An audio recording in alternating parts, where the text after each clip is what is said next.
Egunon guztioi eta ongi etorri bigarren kafera. Egunon. Egunon bai. A ber, aldarrikapen hirukoitza hasteko. Gora jaiegunak, gora txakolia, eta gora irratia divertitzeko. Gora! Viva el salune, viva el sándwich, viva la Semana Santa, viva el 18 y el chacolí, viva la pica que tengo con Juan el Pillo y con el José. Somos consuetudinario, socio firmeza del UTT. Gezurra dirudi, baina egun libreak dibertsiorako irratia edo txakolia aipatzen ditu Victor Jarak Oiga pues mijita bestian. 1932an jaio zen Txillan Viejon Victor Jara pedagogo, antzerki zuzendari, poeta, egile abeslari eta aktivista politikoa. Txileko kantagintza berria, Nueva Canción Chilena izeneko musika mugimendu neofolklorikoaren bultzatzailea izan zen. 1973ko iraiaren 11an Salvador Allenderen gobernua eraitsi zuen estatu kolpearen ondoren, atxilotu, torturatu eta hil egin zuten. Ba, nik ez dut inoiz probatu txakoli txiletarra, baina egun hauetan ontxo batzuekin, Amaiketako ederra bai, ontxoekin. Bueno, ontxo honak badira amaiketako, amabitako, edo zein ordutako. Ai, ama, ba, ondjo bati esker hain justu aurkikuntza historikoa izan zen gaurko egunean, 1928an. Penizilimun notatu mi esker Alexander Flemingek penizilina aurkitu zuen, 1945an medikuntzako Nobel saria eskuratu zuen Flemingek. Ba, laborategitik atera baino lehen, baldakizue gaurko egunez 1885 Louis Pasteur hil zela? Ora? Pasteur zientzialari frantzesa izan zen, mikrobiologian aitzindaria. Frogatu zuen mikroorganismoek hartzidura laktiko eta alkoholikoan daukaten funtzioa. Hortik pasteurizazioa eta esterilizazio teknika garatu zituen. 1885an amorruaren aurkako txertua lortu zuen ere.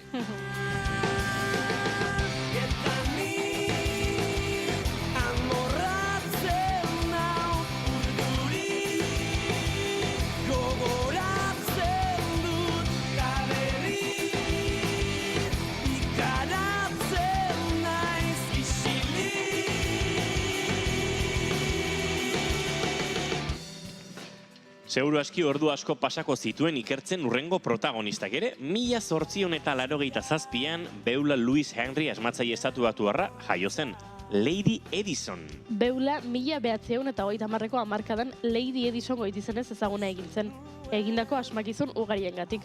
Bere asmakizun aipagarrienak bobina gabeko josteko makina eta izozkailua, izozki azkarrago eta izotz gastu txikoagoarekin egitea ahalbidetzen zuen izozkailua. Bere bizitzan 59 patente eta 110 asmakizun garatu zituen. Adibidez, idaz makina.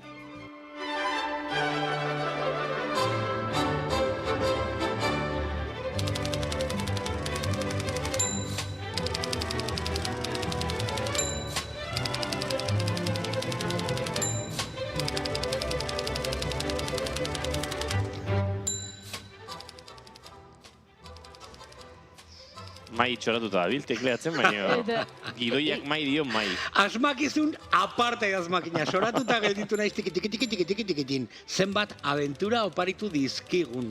1881an New Yorken hil zen Herman Melville, idazle ospetsua adibidez. Moby Dick eleberri ezegunaren egila da. Ziur aski munduko balearik famatuena dena. Bueno, oriotarren baimenarekin, noski. Noski. Aliak egindako salto tamarrua, ziran izugarri eta ikaratzekua, atzera egin gabe hango arriskua, arpoiakin hil zuten antziran hangoa. Arpoiakin hil zuten antziran hangoa. 12 metro luze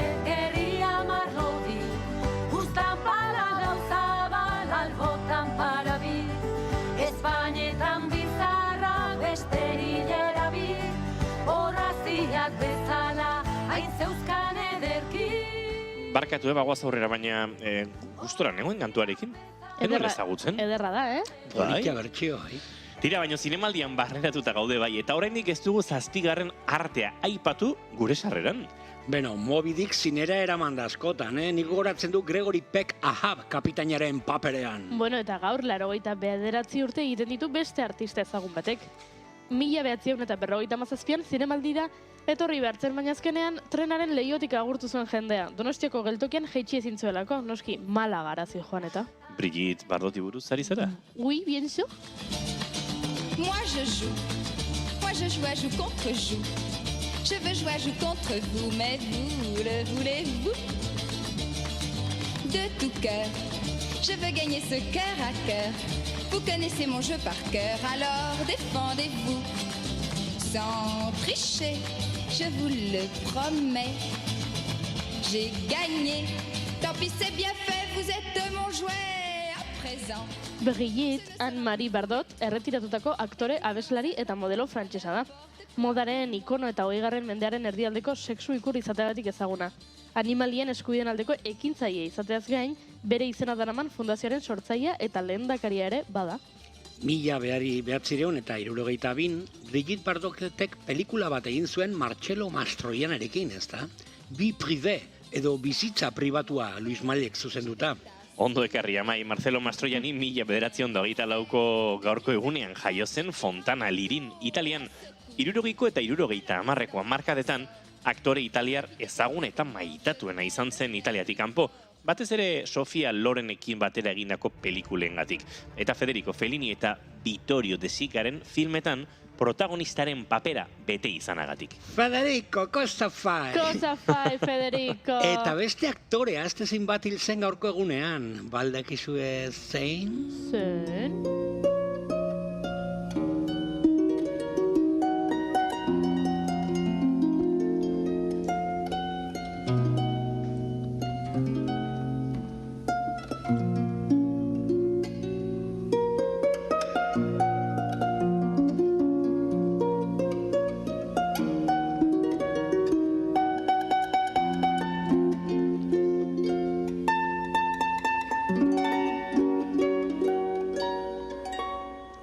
eta 1964an hil zen Los Angelesen Harpo Marx. Marxen aietatik, hau da Groucho, Harpo, Txiko, Gumo eta Zepo, bigarrena adinaren arabera. Beraiekin batera hainbat pelikula ospetsu eginez, 1921etik 1957 arte. Mutuarena eta arpa jolaren paperak egiten zituen. Ba, zinemaldira ez, baino jasaldian behin baino gehiagotan izan zen 1981an zendu zen trompeta jole ez ezagunetakoa. Miles Davis. Ez ezagunetako, ez ezagunetako. Ezagunetakoa.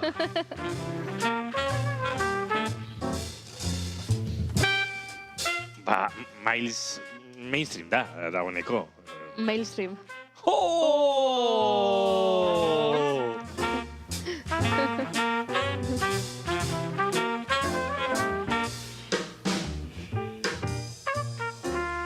Miles Dewey Davis hirugarrena.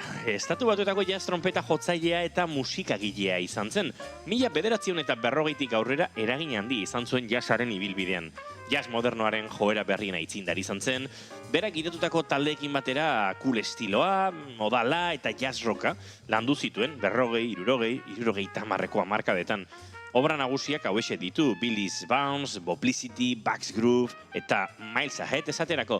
Rolling Stone aldizkariak honela deskribatu zuen, inoiz izan den jazz trompeta jotzailerik onena. Eta 20. mendeko musikaririk garrantzitsuenetako bat ere bada. Bueno, jazz alde batera utzi eta nik uste dut gaurko saioan zinemaldiaren esentzian murgilduko garela, Alde batetik, Maria Romero Laspiurrek alfombra gorriaren sekretuak kontatuko dizkigu. Beste aldetik, Xabi Tolosak zinemaldiarekin daukan erlazio estua azalduko digu. Zugarrizko poza ematen digu euskal aktoreak pantaila handian ikusten ditugunean. Donostiako arte eszenikoen tailerra 1985etik aurrera ari da aktoreak formatzen. Horregatik, kurtso berriari buruz hitz egingo dugu Belen Cruz Donostiako arte eszenikoen tailerraren irakaslearekin. Ba, dena prest badago, az gaitezen, kafe makina martxan jarriko dugu. Ahaztu penizilina eta atera Txileko txakolina. Pinokio eta Iepetoren baimenarekin balearen sabelean sartuko gara. Egunon asmatzaileok iraiako 28 ditu gaur eta osteguna da ongitorri guztioi, bigarren kafera, naiz irratian zarete.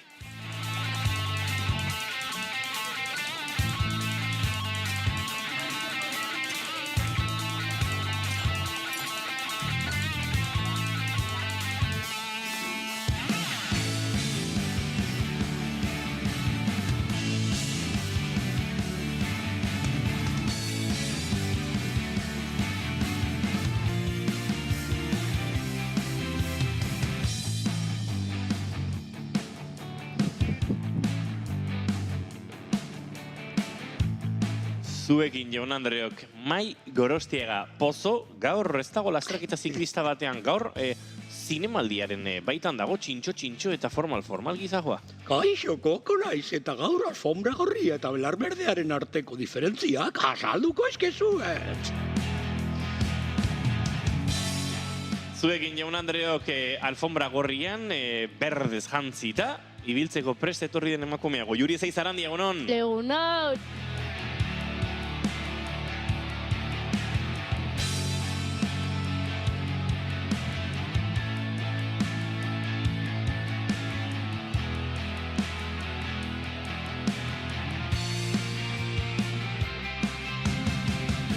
Izketan ari zaizuena, Iñigo Asensio Lurbide gaur bigarren kafeak 312 du, goizak 10 eta 17 minutu, iraiak 28, eta gu hemen irugara, Laster lau izateko esperantzarekin gainera. 300 esan dut ez? Bai, 332 esan dezu. Nik uste 633 garrana dela, baina ados. Bueno, baina asmatzaien eguna ezaltzen gorkoa. Ja, eta ez dezu bat bera ere asmatu. Zenbaki bat bera ere. Nik asmatut nire kabuz nahi nuena. Ados.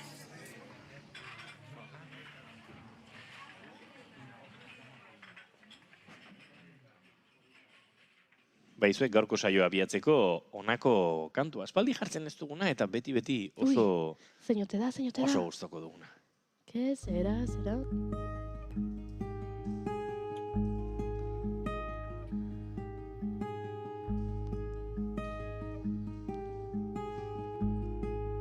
Badakizu zinen ez Goiuri? Pauline eta Juliet? Yes? Oui. Amazonia.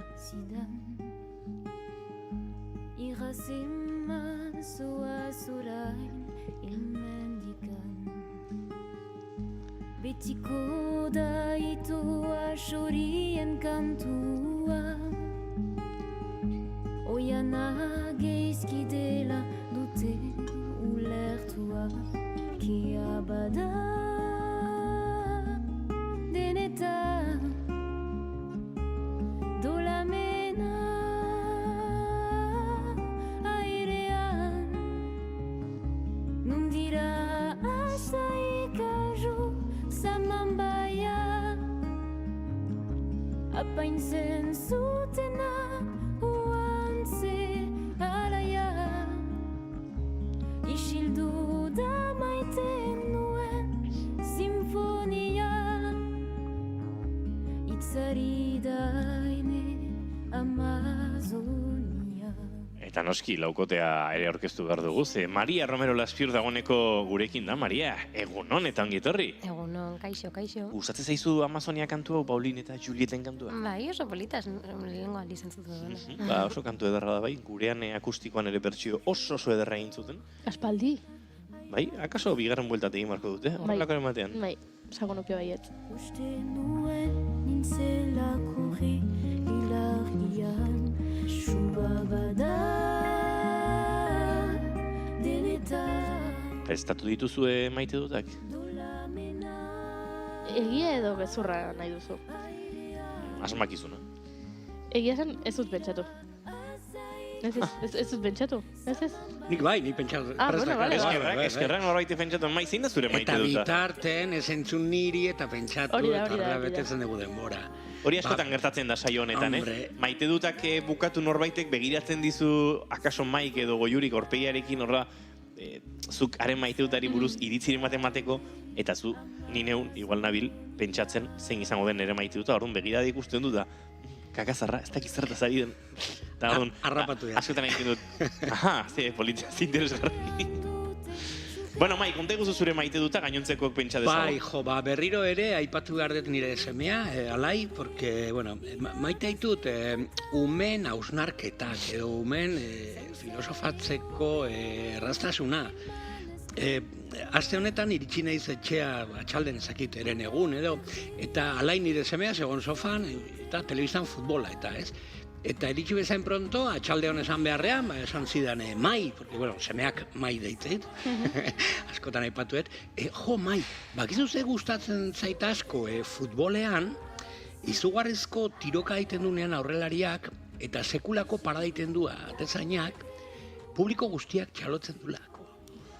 Bai alde bateto, ekipo batekok eta beste ekipokok, denok txalotzen dute momentu hori. Eta izan daiteke partidu bateko momentu bakarra, nun denok ados jartzen dira txalotzeko eta alde batetik tiro, kriston tiro hori eta beste aldetik izugarrizko parada hori. Eta gustatzen zai konzeptu hori, ez? Ez dakit, nik uste denok egongo baginen arretaz, noiz jartzen gara ados denok zeo txalotzeko, momentu importantea. Beraz, maite ditut, umen hausnarketak eta umen gaitasuna filosofatzeko.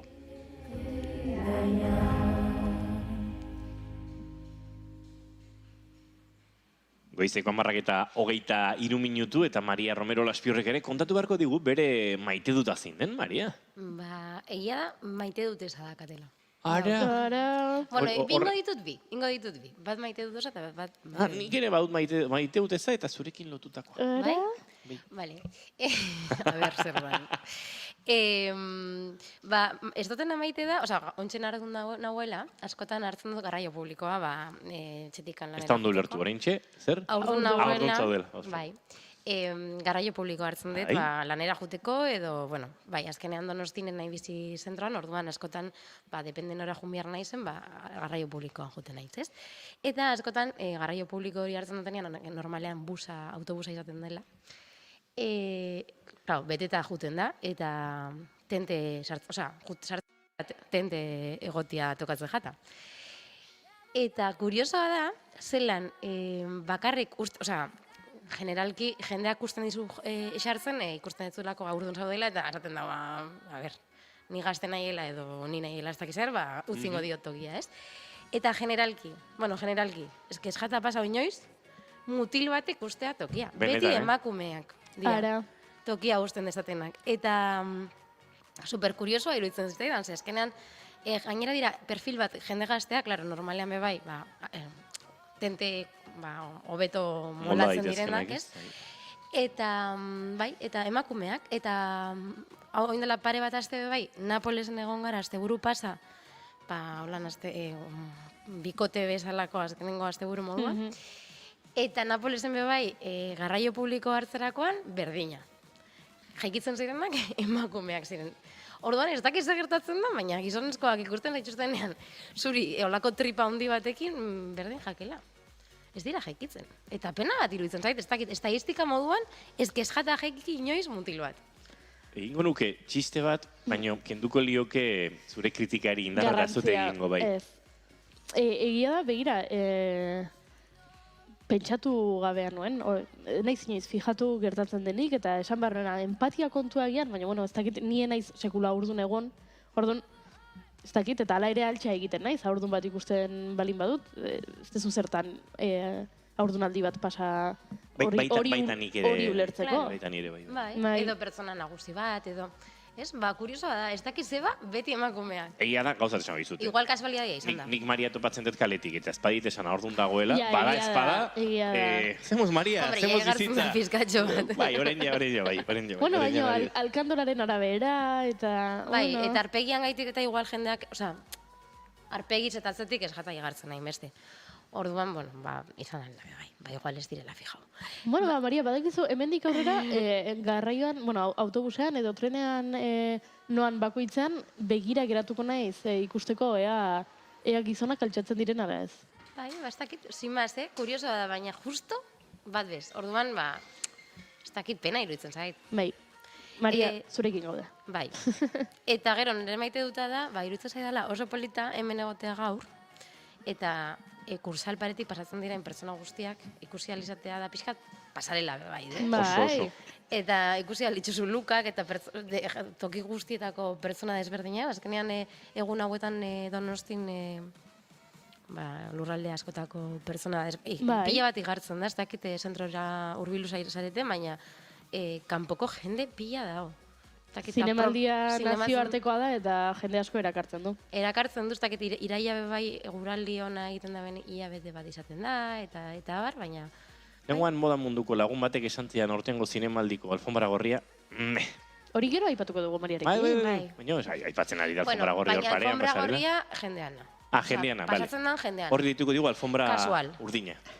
Casual Edo- alfombra. Alfombra roxa, alfombra... Bai, bueno, ez dakit casual alfombra. Casual alfombra. Bai, bai. Ba Bueno. hori. Azkenean hau da benetako moda, Hori ere egia da. Hau da benetako moda. Eguneroko moda, hau da. Kalean ikusten duguna. Ados. Bai, bai. Zuko Juri, hartu duzu denbora nahiko zure maiteuta pentsatzeko, edo behar duzu pixkate...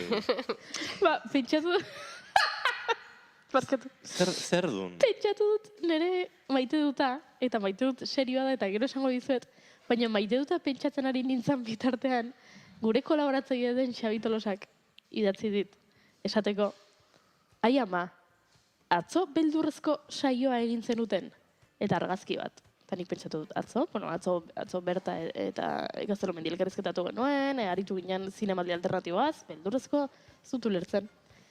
Eta argazki bat bidali dit izan ere gure atzoko streamingeko badakizuek guk zuzenean internet bidez eskaintzen dugula saio hau irratiaz gain, eta jarri beharrean bigarren kafea, jarri genuen bigarren kagea. Eta hor da esan dit, karo, beldurrezko saio izan zen atzokoa bigarren kagea dalako.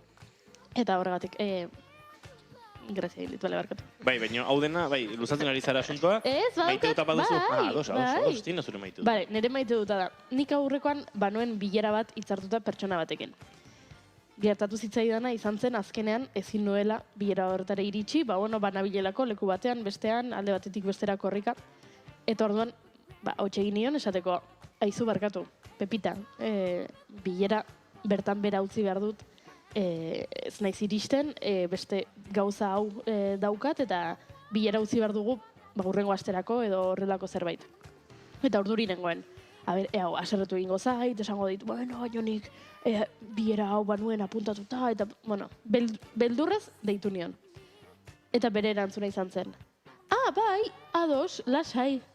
Oso ondo hartu zuen, ulertu zuen, eta esan nion, eskerrak ulertu duzun, pixkat beldurra neukan zuri komentatzeko, esan detai ama, agian, ez dakit, astea aztoratuko diot, eta esan zidan, begiran eska.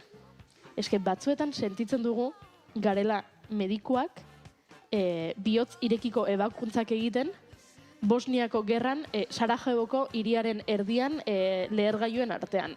Eta ez. Hori. Ez bera eta ez ni, ez gara gerra baten erdian gauden medikuak eta ez ditugu bizitzak salbatzen horrela hitzaren esan nahi zehatzenean. Eta esan nuen, ze politia filosofia hau ez, batzuetan hartu behar dezula perspektiba pixka bat eta ikusi, agian gaurko bilera ez duzu egingo edo agian gaurko ez dituzu, zuk aurre ikusita zenituen hitz hauek idatziko edo gidoi hau bukatuko, baina lasai, etzarelako benetan Sarajevoren erdian Bosniako gerran 4 urteko ume bati bihotzirekiko ebakuntza bat egiten ari den mediku bat. Eta ulertu eta lasai asko. Total. Bueno, esken ikuste dut gaur egun gaudela ohituta dena izan behar dela, ja. Ja. Eta batzutan ezin da izan, ja. Ja, eta nik uste ulertu behar dugula, eta niri ere kostatzen zait, baina ze gauza diren premiazkoak eta berehala egin behar direnak eta zeintzuk ez, eta agian ez dakit bihar iristea eskatu dizkizudan belarritakoak, ez da hilala biziko kontu bat, bihar balin badaukat ebakuntza bat eta egin behar balin badut horretarako ez dakit ebakuntza aurretiko froga bat, agian hori bai, baina pixka bat ez dakit ez, balioan jarri gauza bakoitza, balioak kendu gabe egiten dugunari, baina kontuan edukita ez dela mundua amaituko zuk gaur ez baduzu esaldi hau bukatzen.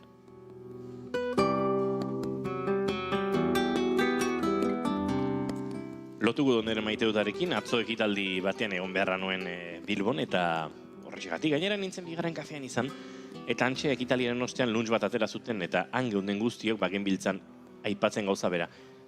Honekin bazkalduta eta hola banoa korrika ez dakit nora, ez dakit zer egitera.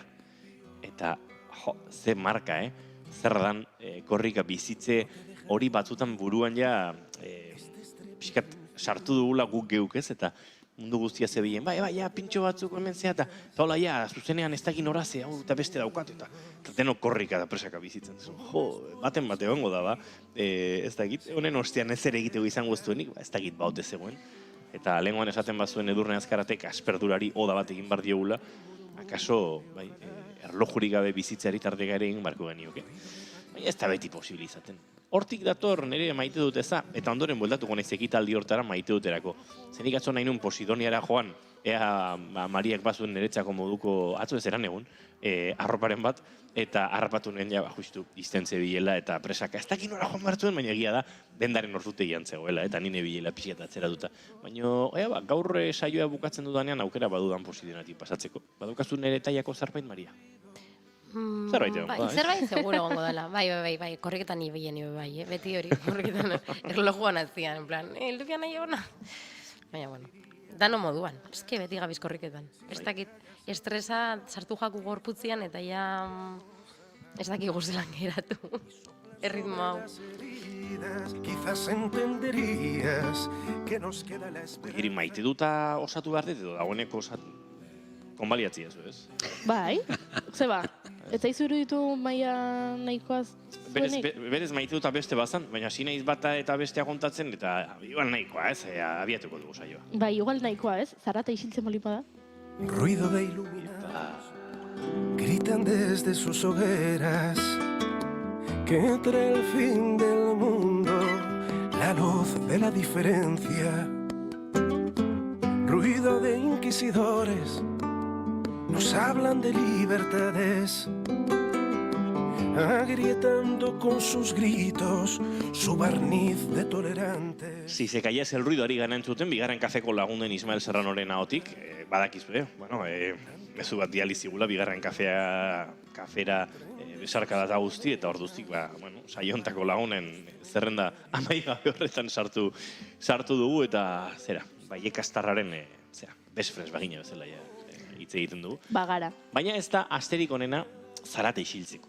Ze hiriak zarata du, hiriari zarata dario, eta hori ere badakar zinemaldiak, jendea aurrera tatzera, batean trafikoa izten dute, ertzainak kokatu da, badatorri zarren bat, luxuzko kotxeak, gidariak, alfombra gorriaren inguruan jendea txaloka, kusmina dena gertatzen da egunotan, eta Maria Romero Laspiorri alfombra gorrian gertatzen dena ere interesatzen zaio, noski? Bai, polita da, ez?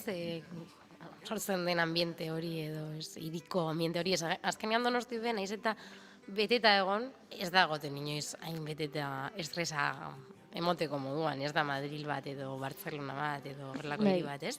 Eta orduan, polita da bai, ambiente hau egotea. Azkenean gero, jartzen da urria eta azaroa eta ja eguna motzagoak eta bai dena tristura hunditzen da, ez?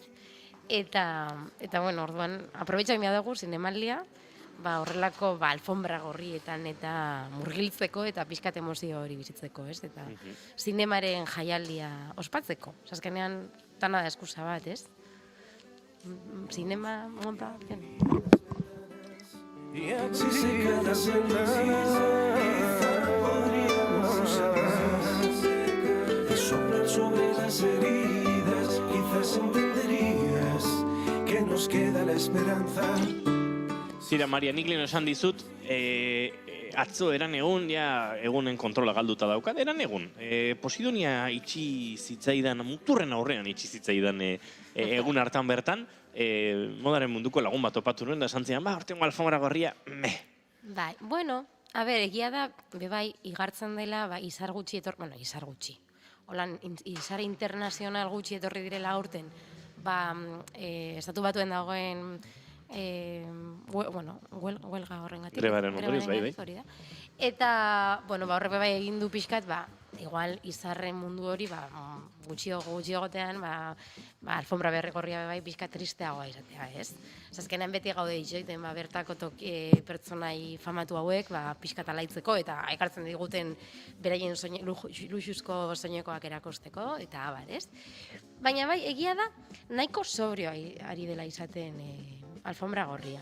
Baita kasu euskal produkzioria dagokionez, ez da, nik buruan dut duela 2 urte Akelarre filmarekin esaterako, horrek sortzen zuen, ez 6 euskal aktore genituen, 6 soineko puskekin, bai, ez dakit aurten horrelako egoera gutxixiago gertatu direla, ez? Eta, Bai, sositoago, bai. Baina, bueno, badaude gauzak. bai, dudarik gabe, eta zinemaldiak pelikula honak eman behar ditu, eta horiek badaude, baina, bueno, alfombra gorria zari garela, ba. Eta batzuetan gertatzen da oso murgilduta zaudenean gauza gehiago ikusten dituzu eta kontziente gozara eta iruditzen zaizu, aurten inoiz baino gauza gehiago gertatzen ari dira. Eta baldin bazaude pixkat ian ez egitez, ostiralean hasi zen zinemaldia, baina guk ni behintzat asteburuan kanpoan izan naiz, orduan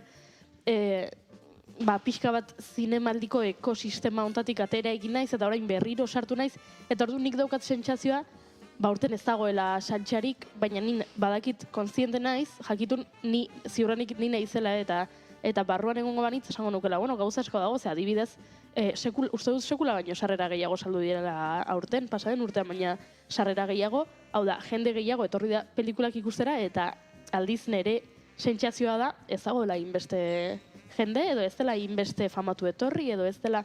Bai, baina ez da zure sensazioa, neria bai. Osea, nik uste generalki sensazioa hori dala. Hala eta guztiz pelikula honak ari dira ematen, eta jendea animatzen da, eta jende pila bat etorri da nik uste dut kanpotikan. Orduan bai igartzen da zelan zinemak beteta dauden, eta pixkat pandemiaren bukaera hori bai igartzen da. Ez nik uste dut zinemaren berpizketa, ez eban izango berpizketa, azkenean pixka zaila da hori izatea gaur egun ez dakit zinemek zenbat fakturatzen duten edo zenbat ikusle gerturatzen dituzten astean, baina, igartzen dela pixka poliki pandemia baino lehenagoko zifrak ari direla bueltatzen, ez? Eta, hori bai zinemalian nik uste azkenean islatzen dela.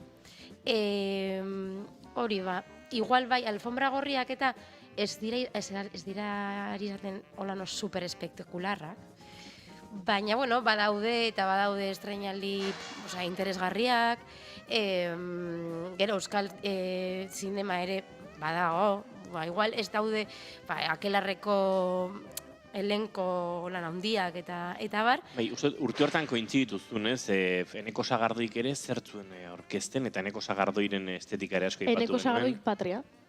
Aha. Claro, es que Eneko Sagardoik oso gertutik genituen aktore desente, euren lukak asko zaintzen, hori azpimarratu genuen, baina gizonezkotan askotan olako zaintza ez dela ematen egin beste, eta bera ari zela hori egiten, eta... Esango nuke, aurten okidogula pelikula bat, ekarri diguna aktore batzuk estatu batuetatik, izan direnak ausartenak alfombra gorrian. Eta izan dela Ex-Husband pelikula. Ez dakit ikusi dezuten pelikula. Pelikula horreidik ez? Baina beraiek nik uste dut egin zutela aurkezpena igandean, edo astelenean, eta ez igande gabean esango nuke. Egon zirela alfombra gorrian, eta esango nuke zinemalian ikusi dudan. Gainera aktoreak ia denak mutilezkoa dira, badaude emakumezkoen pertsonaia, baina txikitxoagoa dira, eta mutil guztiak, ia denak, super ausart. De hecho, dau bat, Miles Heiser deitzen dena, gaztetxo bat dana, agertu zena pixkat look androgino batekin, horrelako top beltz batekin, top korse, esango nuke. Top korse beltz batekin eta gero fraka batzuekin honan altuak, niretako super ausarta, eta Holan Donostin zinemaldiko alfombra gorrian ikusten ez diren look bereziak eman zizkiguten, ez? Eta, iruditu zitzaidan, oso politaz. Azkenan normalean, emakumeen looka komentatzen ditugu, ausartagoa garelako, trajetik ateratzeko, ez mutila beti trajean, edo traje beltza, edo urdina, edo marroia, edo beixa, edo, ez dana lakua, baina hauek pixkat atera dira trajetik eta eman diote bereien toke pertsonala, eta Milesen kasuan, azkenean pixkat toke androginoa edo, takit, ausarta. Eta pixkat Eneko Sagardoiek beti ematen dio toke hori, urten ez dago Eneko Sagardoi, baina dakagu Miles. Ander Sagardoi bere bizkia izango dugu ostiralean gurekin, baina ez dakite... Alfombra gorrian egongo den. Bai, eta lukari alako garrantzia emangote dion. Nik, iasan egunotan ikusi ditudan gauzetatik, atentzio eman zidan, epaimaileko kideen fan bin, aktore txinatarra, epaile bezala dago hemen, ez da bere aktorea den, ez dauka esango nuke berak aktuatutako filmerik zinemaldian, baina lehengoan agertu zen soineko batekin, iepa.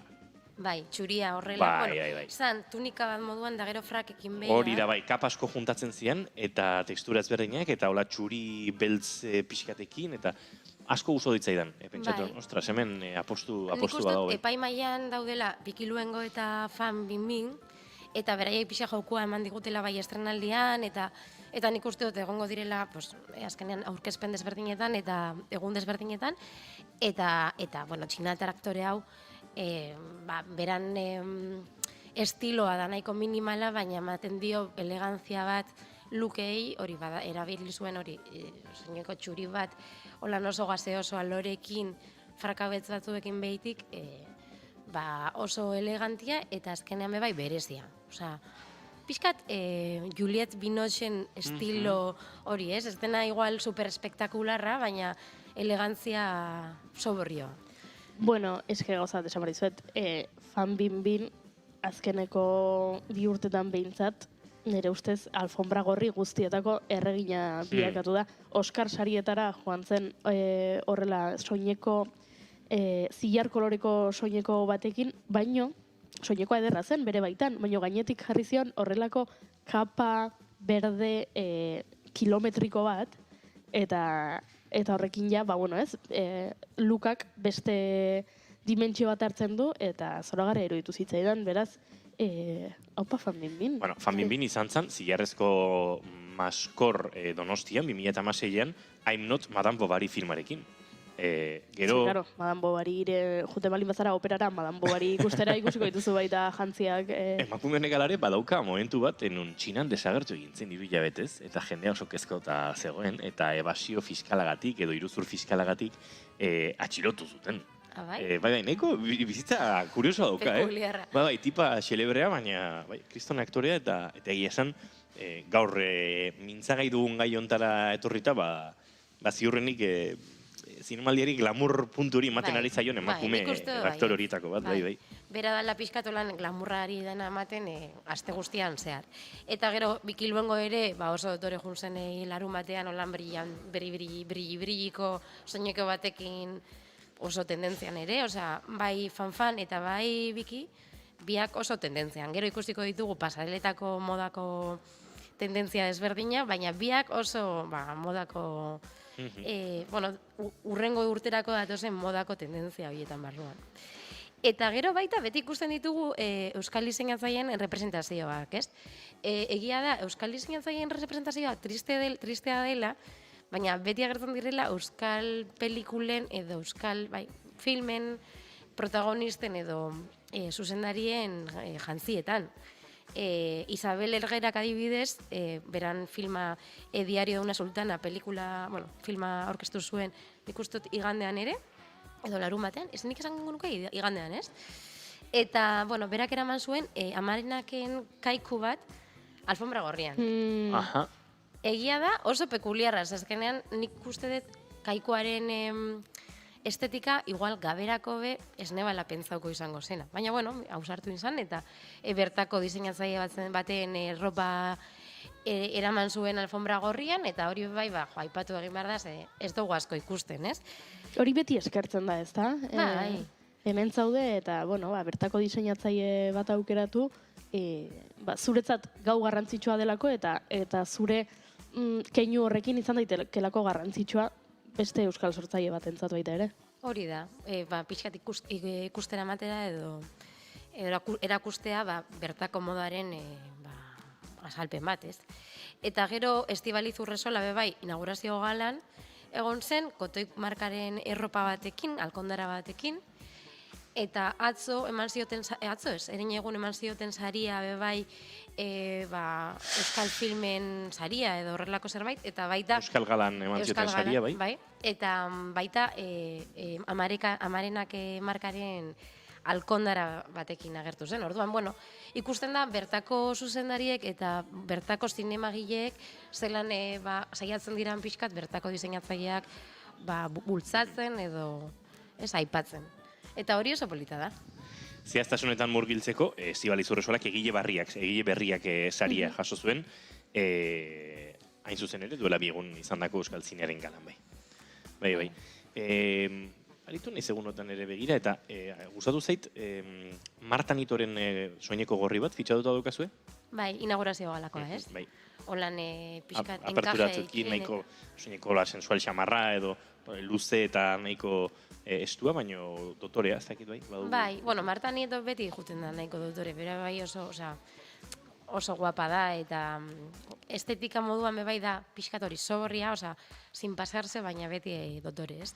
Eta niri baita gustatu zitzaidan asko, Catalina Sopelanak La Estrella Azul pelikula aurkezpenean Teresa Eilbinen soinekoa, eraman zuela, eta bertako, Espainiar diseinatzailea, ez da Dior bat edo ez da Chanel bat, baina soinekoa polita zen, holan pixka vintage, eta estilokoa, eta oso guapa asti joan.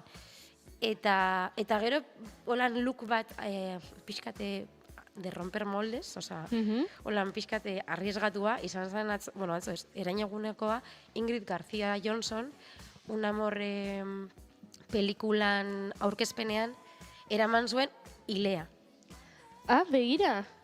Bai. Ez da bakarrik galtza alkondara edo soineko kontua, baizik eta... Beran look berria. Jendeak... Zeinik eraman zuen Ilea? Ingrid García Johnsonek, hemen ikusten ari gara streamingan ikusten duenak behintzat, Ilea hori kolorekoa, markagailu baten kolorekoa izango balitzuzela. Guztiz fosfo, hori fosforentea.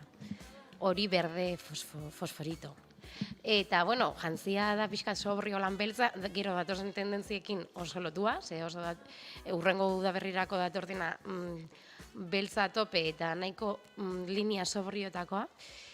Soinekoak ez du, algo ez ebes esaten, holan ez da oso berezia, baina, klaro, uleak ematen dion puntxa, baina luka egiten du. Fijatzen zara alfombra gorriko pertsonai guztietan, egun horretan, eta Ingrid García Johnson ekin geratzen zara buruan, ez? Eta, holakoak behar ditugu ere, ez? Holako ausarmenak alfombra gorrian. Ez dakit elegantziaren presentzia den, ala ez? Baina, ausardi izatea berez... Gero, ausardiare, adiez, Oscar de la Fuentek agertu zuen, erakutsi zuen, holako traje gorri bat, ez dakit gorri, pasio gorria deidakioken horri, gero zapatilla, hola kirol zapatillekin eta kamiseta txuri batekin. Ez dago gaizki, ne guztu ditzaidan, baina kritikak ere jaso ditu, denetarik ikusi dut por ahí. Ez que holako gauzak jazte dituzunean, beti okiko dozu kritikaren bat. Azkenean ez dute usten jendea komentario barik, azkenean dano kritikatzen dugu, ez? Zerbait berezia topatzen dugu. Ze badago, azken urtetan joera bat, akaso ja pasata dagoela esango didazu, baina gizonezkoen trajetan pixkat bugdo kolorea edo, ez dakit, Espainietako tono ja oso ilunetara horbiltzen dan traje mota bat eramateko, askotan barrutik kamiseta grisekin eta horrela kombinatzen dute, baina hau da gorria, aipatzen ari naizena, rojo pasion hori da. Baina bat, bebai tendentzia da gorria, Ikusi Marta Nieto bebai gorriz, gero pasareletan bebai asko ikusten da denboraldi hauetan gorria, orduan, ondo dago bebai mutilek gorriz jastea. Kolore oso almodo barianoa da. Bale, eta aibatzi zuen granate hori, ja pasada modaz? Nik uste dut ontzen gehiora ematen direla mutiletan holan zerbait berria moduan traje marroi eta beixak. Esango nuke, ongo tendentzia dela. Eskontzetan, holan pixkat desberdin juten direnak. Pixkat joera vintagearekin edo, ez? Bai, ikusten ditut asko, holan marroi eta beixez jantzita eta alkondararekin, gorbata barik. Bai, egia da. Bai. Egia da, eskontza baten azkenan gorbata kendu egiten duzu, orduan. Hasieratik juten bali bazera gabe. Barkatu. Esaten dute protokoloak... Bai, protokoloak dio... Oso protokoloaren zalea naiz. Defendatzaia zara? Bai. Hombre, enago ezkontza batean. Ez, baina protokoloa ez da soilik ezkontzetarako. Bueno, ezkontzetan bintzat oso protokoloaren zalea naiz, bai. Bai, naiz eta bero pila batein. Ez te txaketak entzen.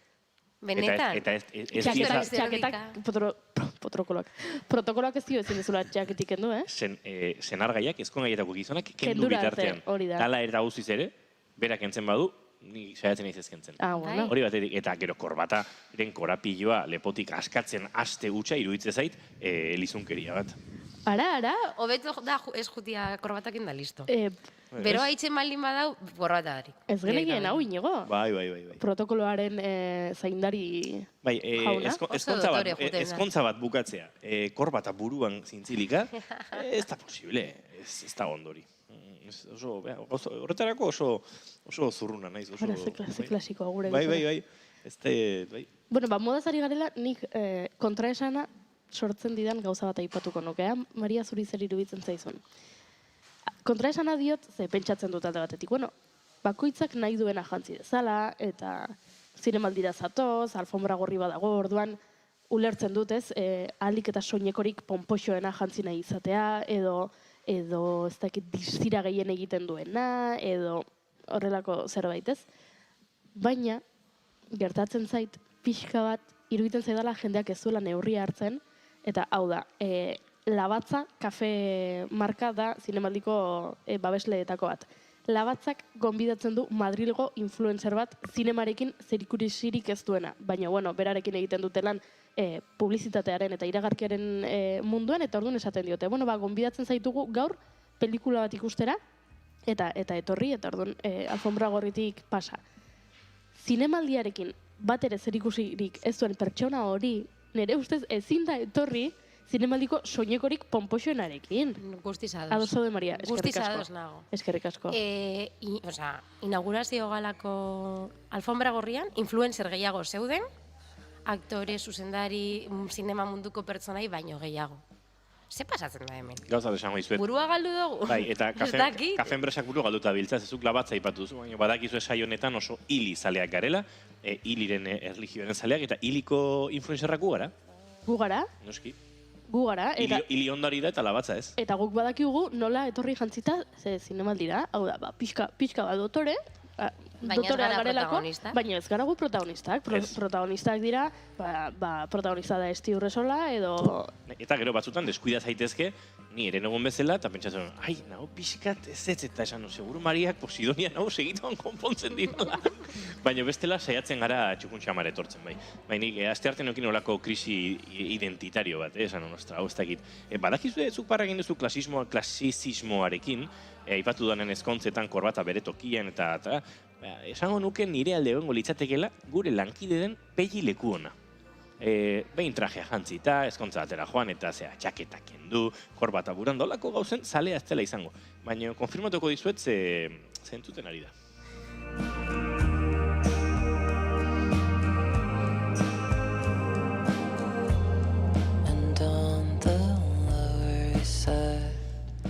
Bueno, minutu gutxi batzu dozkagu arrat goizeko 11:00 eta egin marko dugu pixkanak aurrera, Maria, ze badakit gai desente ipatu nahi zenituela.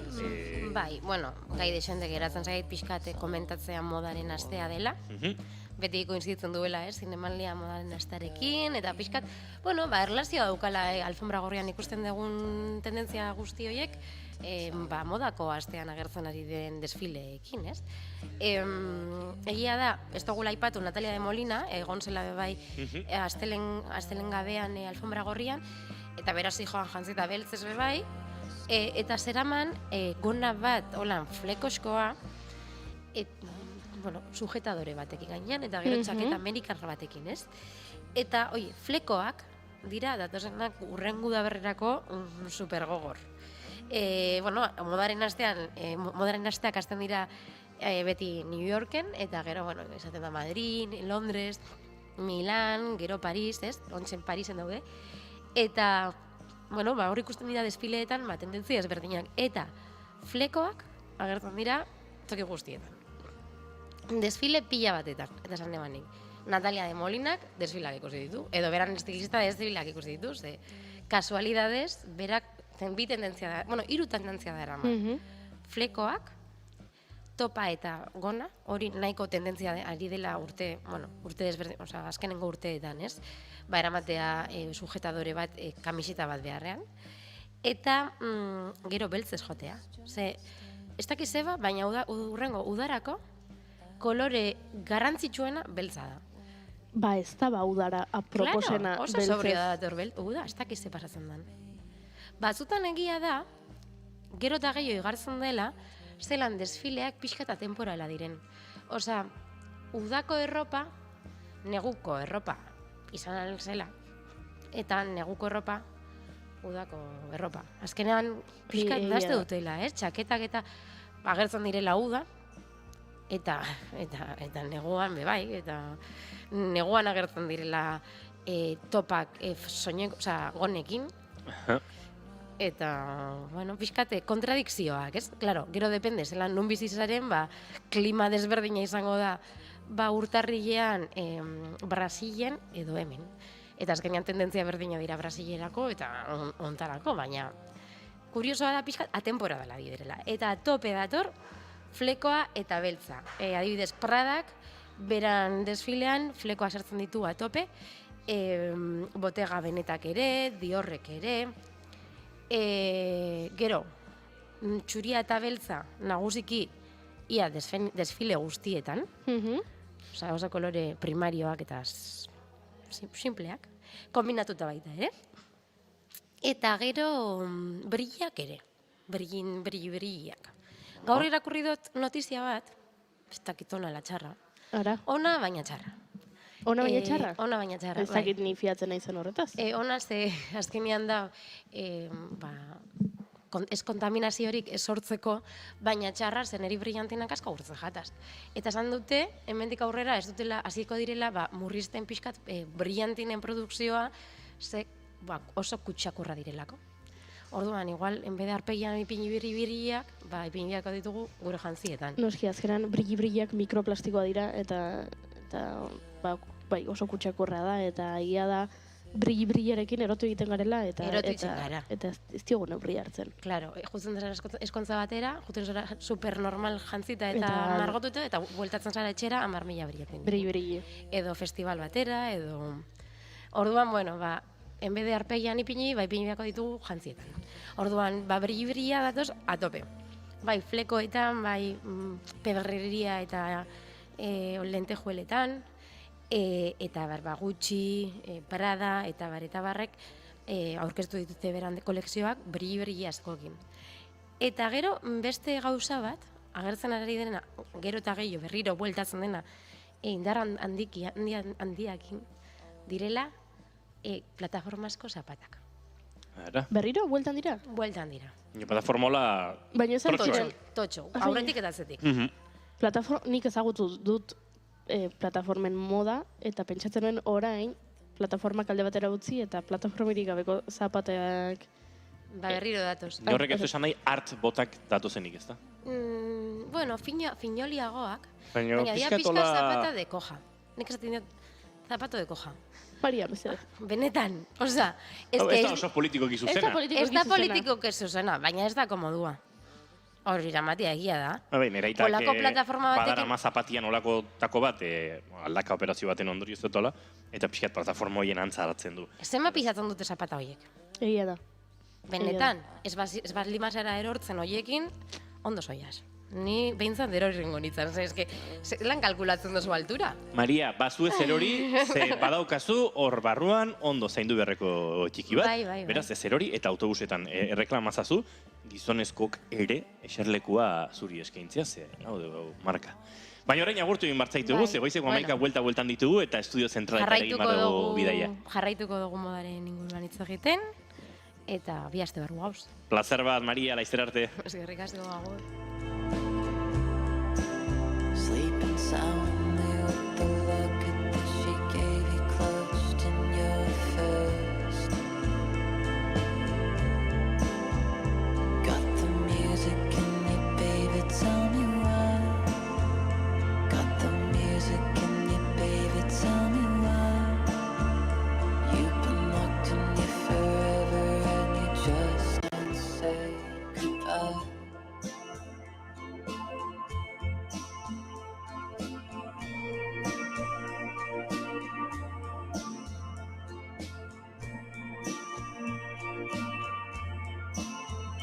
You've been locked in you forever and you just can't say goodbye.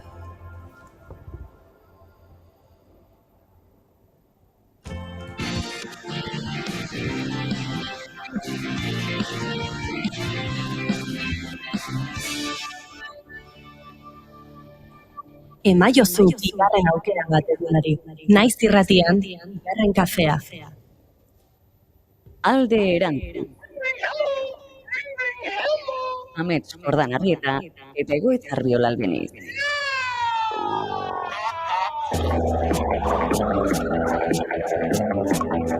Azkenean etorri gara, naiz irratiak behar zuen letzekien programa egitera. Eta hemen izango gaitu eta hitz egiten, bizitzaz, zapalkuntzez, injustiziez eta beste hainbat azte gai. Ostegunero, hemen, arratsaldeko 7:00,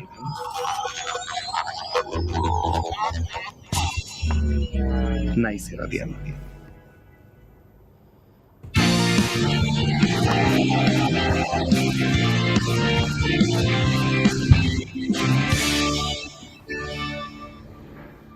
Keep calm on bigarren kafea.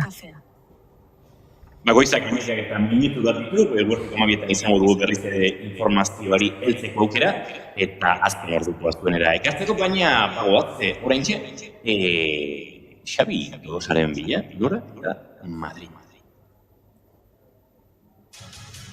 Bigarren kafea, naiz irratian, iritsi da ametsak egia bihurtzen diren txokoa. Nire sekzioa, zure sekzioa, denon sekzioa. Xabi Tolosa naiz eta astera doa sekzio aparta.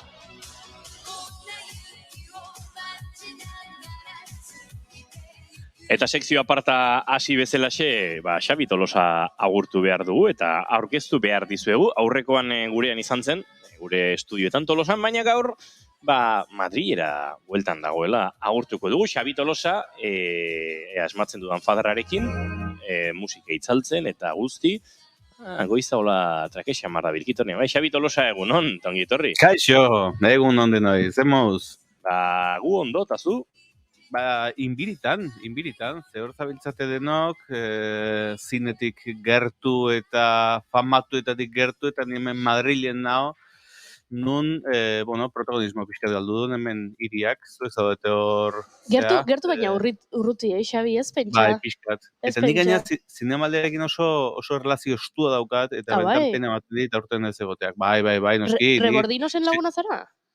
Lagun mina ez, baina oso gertuko gea, azken, bai, eta ez bera bagarrik, famatuak, eta aktoreak, eta zinemagileak, eta bai, gainera nik gaur sekzioa prestatuta dakar, azken finean kontatuko dizkizuet, nik zinemaldiarekin dauzkadan lotura horiek, noski nik askotan esan dizu, eta aktorea naizela baita, eta, oaindik ez dut saririk jaso zinemaldian, baina, iritsiko da baten bat. Iritsiko da. Momentuz badakigu, zinema aretoetan, pantalla erraldoietan, zure lehen plano bat ikusteko aukera izan genuela, duela gutxi, zure azken parte hartutako lanaren estoinoarekin, esango dugu.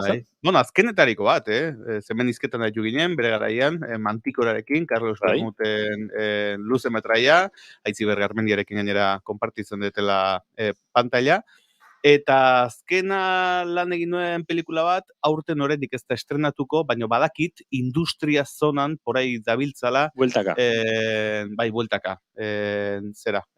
Una ballena izena edukiko duen pelikula, Pablo Hernando Gasteizdarrak zuzendutakoa.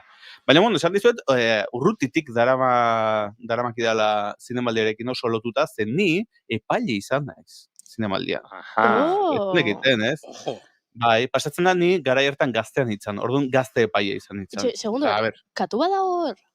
Bai, nire ondoan daukat katua, saiatu naiz bere soinuak eta nola iritsiko tezezkuze, baina, Oizu polita. Zinearen magia, hau ez dago, efektu espezialekin egin da, hau egitazko katua da. Eta bere hileak ere egitazkoak dire. Eta nire arropa egitazko hilez beteta daukat orain. Hola da bizia. Noizbait etortza balin bat zate, esan genuen, Melmarrietik egitea bigarren kafea, ezagutuko duzu, nire etxea bentzaz zuen etxea da. Eskertuta dago, nik batez ere askotan esan dut eta entzuleak izango du, ez pixua den tipua, xilik egon, baina zure katuak ondo, nahi zure Dyson xurgagailu hori da, etxetik gehien interesatzen zaidana. Baina, hainbestetan errepikatzen balin badezu zer da, ez dolako urtetan oparitzea, ez da. Ez diazue ulertzen, baina ez hori batetik eta bezetik katoi alergikoa naizela, Xabi, orduan, Dyson xurgagailu hon batek laguntzen du. Ba, jazta, hortxe utzi dezu, eta jaso nahi duenak mezua, hortxe dauka. Bai, mezua jasota, katu bat behar dugu bigarren kaferen estudioan. Ez da pentsatu ere. Baina lehen izkatuen batere laguna, sentitzen dut, Xabi. Baina imaginatu bat, zea, hor zure gainean, nola... Goxo, ez? Oso txakurren zalea naiz, baina ena izkatuekin gehiagi fio. Bueno, hola maitetu bertzetxe, Bai, ezta? bai, Bakoitzak bere traumitak Bakoitzari eta berea. bere sendatu gabeko hortzaroak eta olako gona. Bai. Ba, Bueno, Xabi, epai izan ziren, izan zinen. Zinemaldiarekin, ba, nik, hori, esan bezala, aspaldite dauket relazioa, alde batetikan, epaile izan nintzelako, egia da, hoxe, gazte epaiaren parte izan nintzela, gaztean nintzanean, bueno, horrendik ere ban naiz, baino, eta hori hasi nintzen... Epaile hori, ez da pixka zuri maiak entzeagatik, Xabi, baino leheno aritu gara hemen Maria Romero Laspirrekin, zera, ba, Fan Binbin edo Bikiluengo bezalako epaimeileko kideetaz, eta, bueno, zu, bai, epaile gazte izan zinen, bueno, Euskal Herriko beste jende asko bezala, ez? Osea, ara, ez dizut... Zu izan nautzea gazte epai. Ez, porque ni gazte nintzenean ez egon zinemaldirik. Bai. Goiuri, zu izan gazte epai? Mai, zu ez dare. Y bueno, nire garaian alfombra txuri beltza esan.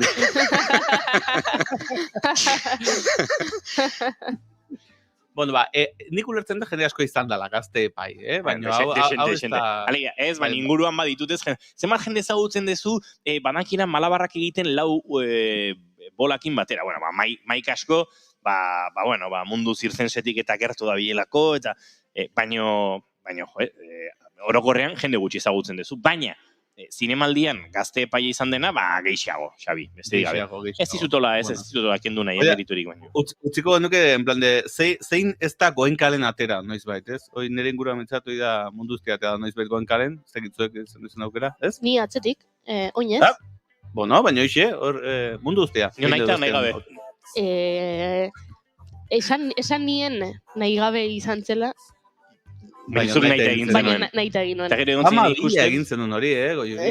Nik ikusi nituen han, grabatzen ari ziren, eta kamerak eta ikusi nituen, eta esan nuen, bide batez nire etxea handago, hemendik, edo alde batetik edo bestetik, baino zeharkatu behar dut, leku hau, aktoreak zeuden lekua, eta esan nuen, horrela, hemendik joaten banaiz, agian, atalean, atera egingo naiz, eta gero etxetik telebista piztu eta nire burua ikusiko dut. Eta orduan pasa egin nintzen, eta grabatzen ari zen batek keinu egin zidan, ea zertan ari nintzen, eta erik zuen, nahi gabe. Baina etzen nahi gabe. Beraz, Juliet Binoche eta zu hortxe zaudete. Hortxe. Pareko. Baina, ikusten zinemaldian igot noiz interesu sari bat kasoteko aukera. Igot sarirako? Igot sarirako, soilik lau falta zaizkit. Ados, ondo zaude. Ni atean nintzen goenkalen, bi esaldi esan ditu. Bai? Hemen goenkalen atera ez tan bakarra nintzen. Demostragarria da. Eta badakizu ez esaldi horitzen zeratzen? Lehenengo esaldia zan begira hortxe dituzu. Wow. Esan berriro. Begira hortxe dituzu. Eske guk ez dugu olera esaten, Ni kontxa, ni... Bai, oza, irabazteko monde, bai. Aizu, Xabi, figurazioa esaldiarekin zan hori. Hemen ni naiz goenkalen atera ez den bakarra, ez da? Badirudi baietz. Ados, ez oso izarrak zarete denak, bai. Izarren artean zaude, hortaz aigea, zinemaldia, eta izarrak, eta fama, eta... Zama pelikula ikusten zituen Xabi Tolosak gazte epaimaian zegoenean? Zemat ikusi, izugarri bila, Nik uste kalkulak genitun, eta egunean uste ikuste genitula 20 pelikula baino gehiago. Egunean 20 pelikula? Ez dakit nire kalkulak oso ondo denin da, baina 20 baino gehiago egunean. 3 orduko bakoitzak. Bai, kalkulok ematen dute. Bai, ez nahiz oso matematikan, baina, bueno. Ala ere. Exageratu gabe, 20 pelikula. Bale. Zinemaldiak ez, gehiago. Ni zinemaldian lanean egon naiz. Ara. Lanean. Bai, industria zonan gainera. Bea, kontatuko dizuet. Zeitxin barkatu, Xabi, Goiuri lehengoan aipatu genuen. 200 piku pertsona ari dira lanean zinemaldian une honetan, urte guztian zer uste dut, 39 direla. 35 jartzen. 35. Beraz, hoietako bat izan zen, Xabi Tolosa. Ni horrelako, 2009an lanean egon nintzen, ni nintzen izan urte osoan zehar lanean zaudena, baizik eta festivala hasi bezan laster lanera sartu nintzena. Eta, klaro, zuek imaginatuko zuen, festivalean lanen aritzen da jendea, batez ere aitzen dela, aktore eta famatuak laguntzen, alde batetik bestera, argazkiekin, erreportaiak eginez, baina badago oso sekzio bat, oso interesgarria, eta da industria zona. Ze hori ez da kanpotik ikusten, baizik eta barrutik profesionalek bizi duten mundu txikia da, eta oso interesgarria, ze azken finean, ohituta gaude, ikustea glamurra eta alfombra gorri hori, baina barrutik zinemaldiak ere badauka zonaldi oso interesgarria, nun jendeak bere pelikulak erakusten ditun, eta saiatzen da distribuzioak lortzen, edo proiekturik balin badauka finantzez. Eta oso leku interesgarria da. Nik egia esan, nik lehenengo gauza pena eman ziten, esan ziatenen haningo nula lana, eta nitzela etxuko, Brad Pitt eta konpainia laguntzen, baina, bueno, asko ikasi nuen, eta asko disfrutatu nuen. Eta bereziki hon nintzen gainera, urte horretan, bideotekako erresponsable bezala, eta jendea etortzen zen, eta ikuste zituen pelikulak, zinemaldiko, o zinema ordu edo sesioetaz aparte, bereik zeuzkaten horrela aukera berexia, profesionalak balin baziran, pelikulak ikusi eta interesa zeukaten proiektuetan eta harremanetan elkar jartzeko. Inor konfunditu zintun, Xabi, business angel batekin eta intzizun hain pixkan mitologiaren zerbait elementu den elevator pitch horietako bat? Bueno. Neri ez, baino... Bizta pixkan mitoago jori. Zugu zezu elevator pitchak egiten direla benetan? Markatu entzule. Egiten dira. Elevator pitch edo igogailuko... pitcha, igogailuko... Izketaldi laburra. O salketa pixkat ezken finean, ze saltzen naizea proiektu bat. Suposatzen dazuk zure aingeru guardako hori, ekonomikoki zure proiektua defendatuko duen hori topatu duzula igogailu batean, eta daukazula igogailu batek, lehen solairutik 15. oso eraikin kosmopolita batean bazaude, bestela gutxiago izaten baita, denbora hori zuk ari zure pelikula edo zure proiektua saltzeko. Horre egiten zaio, elevator pitch. Eta, klaro, zu pentsatu behar duzu, egin behar duzu alde batikan presentazioa zuzeintzean, zein dan zure proiektua, eta zergatik dan interesgarria. Eta hori dena, pak. Eta zenbat diru behar dezun. Eta zenbat diru emango diozun, dirua jarriko dunari ere baita. Hori da, errentagarritasuna azaldu behar diozu.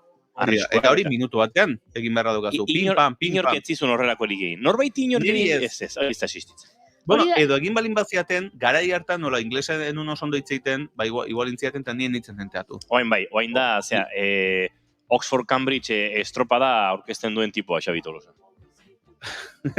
Nola? Ez da gitzen zu. Garai hartan enuen inglesa ondo menderatzen. Barkatu, oain pitximato beto, baina egia da garai hartan, nio indikan, enegoen otxuta, inglesa hitzeiten nun, eta ulertzen nun, baina batez ere zenekin hitzeiten nun, hemen ingleseko klasetan, eta nire ikaskidekin, eta horrela. Kasu horretan, izan duen aukera, etorri zialako, badibez, Sundanceko andere bat, bazegon, ez da izan bat pelikula ikusi zituen, eta haren laguna egin nintzen. Ja, naiz behataz goatzen, behatitaz igual ez da goatuko, baina igual, bazpare, sekzioa parte ikusten nahi balin bada, Sundanceko andere inoa, kaixo, hemen nire agurra. Ez da egin ditaz goatuko zen, oain dela 14 urte edo 15 urte, ezagutu ginen, eta, bizia pixkat erraztu nien. Horrelakoetan irratia egin ezazu zure magia, venga, Xabi, Sundanceko andere hori ez da gui guztien. Ez da gertuko. Bueno, ondo dago, zu, saiatu zara. Ez, bueno, vale, pixkat ezkor gaude. Aste guztia dara magu, olako... Ez pasatzen da. A ber, inigo zu, nola etxinan atean goen kale, ja zaude, zapuztuta, eta... Ez? Zakit? Ez, baina, bueno, ez dakit, Sundanceko anderean, bueno, ondo, Xabi, ondo, ez da ez pasatzen. Gizu zein izan den arazoa, Xabi.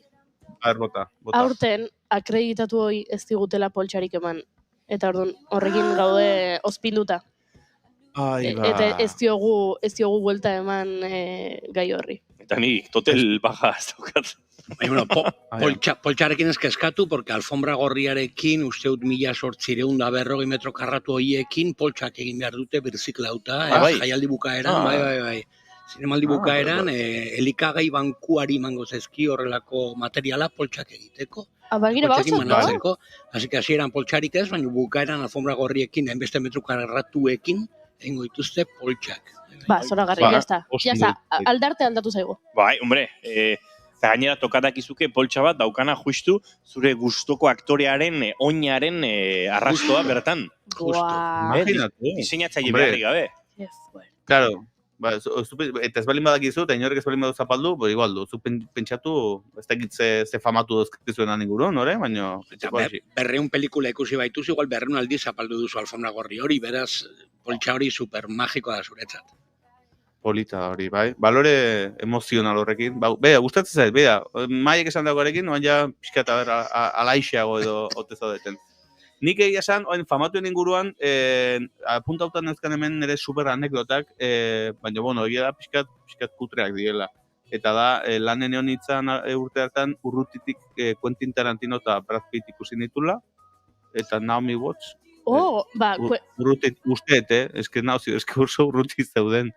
Tarantinok etorri zen urte hartan, egin behar zuen FNAC-en edo FNAC-en inguruan sinadurak eta eskini behar zituen, eta badakit jende asko etorri zela, eta azkeneko momentuan esan zuen ez. Eta jende asko asaretu zen Tarantinorekin urte hartan. Orduan esan nahi dezu, nik urrutitik ikusi nula, zorte asko eukin nula. Bai, hori da. Nera anekdota ez da inkutrea. Ez da kutrea. Beda, Xabi, zerbait ez da kutrea, sekzio partan, lortu dugu. Oso ondo. Lortu dugu. Amerikan ja goruntz goraka. Baina Tarantino, ez dakit. Nik behin Fassbender ikusi nun, Bataplanen. Eta jakintzen nuen Fassbender zela? Eizu barkatu. Eske, negon on the top of the top. Fassbenderrekin gertatzen zait, iruditzen zaidala, topatuko banu kalean, nukela ezagutuko, ez? Da, iruditzen zait, ez dakit ez, azken hamarkadetako aktoren artean, topean dagoela, baina ospe aldetik edo bere aurpegiaren komertzializazio aldetik ez zaidala iruditzen hainbesterako. Bai, gainera, izan zuen alako San Sebastian Love Story bat, hemen. Donostiako zinemaldian. Ez? Zurekin, Bataplaneko komunitan? Ez, baino ondo guapo dago mutila, esan dute. Ez, etzan gertatu, baina bai, bazebilen hor. Baina gertatu lehikea, ez du? Bai, ez horrelako sorterik izan, baina tira. Bai, bazebilen hemen saltxaren batean, eta bai, amodio historitxo bat onote zen. Eta garatu zen histori hori edo gau hartako kontua izan zen? Zu motelean sortzen joan zen, ustez, ze inorketzuen bai, ez datu hori egia zenik. Baina bazegoen zurrumurru hori lehen egunetatik, nik han ikusi nuen Bataplanen zurrumurruaren protagonista horrekin, baina en nuen ikusi zurrumurruaren protagonistarekin beste ezer gertatzen zenik. Vale, ados. No, baina, kazeteri lanak... Bai, saltxeo ja iraungitze data daukiko. Igual orainik postalak elkarbanatzen dituzte. Baina si Fassbender, espero dut ez ezkontra dago, Ezkontra dago, ez dakit. Bai, uste dut ezkontuta dagoela Aldizia Bikanderrekin. Baina, zinemaldian gertatzen dena, zinemaldian geratzen da. Hola esango du? Hola esango du, beste norait esatea. Hori zen barko. Bueno, osea, eukiditezu olako anekdota politak zinemaldiarekin. Bueno, beste bi dauzkete, tonekin ja lasai bukatzeko. Hombre, zesan dizuet, nik sekzioa prepatutan etorrela, ondo prestatuta. Eta kontua beste anekdota txiki bat daukete, eta hau da, benetan ni arro sentitzen hauen bat, eta da, Terry Gilliam, ez dut balin badezue, Monty Python taldeko kidea, ikusi nun, ere baita, urte hartan, zegoen aurkezten bere pelikula oain etxetea, teako izena. The Imaginarium of Dr. Parnassus ustetzala. Eta ikusi nun, agurtu nun, eskua eman nion, eta txistea egin nion, ze pelikulan ikusi nun doain, eta esan nion, pelikula asko gustatu zait, berriz ikusikoet, baina urrengo ikusten etenen ordainduz.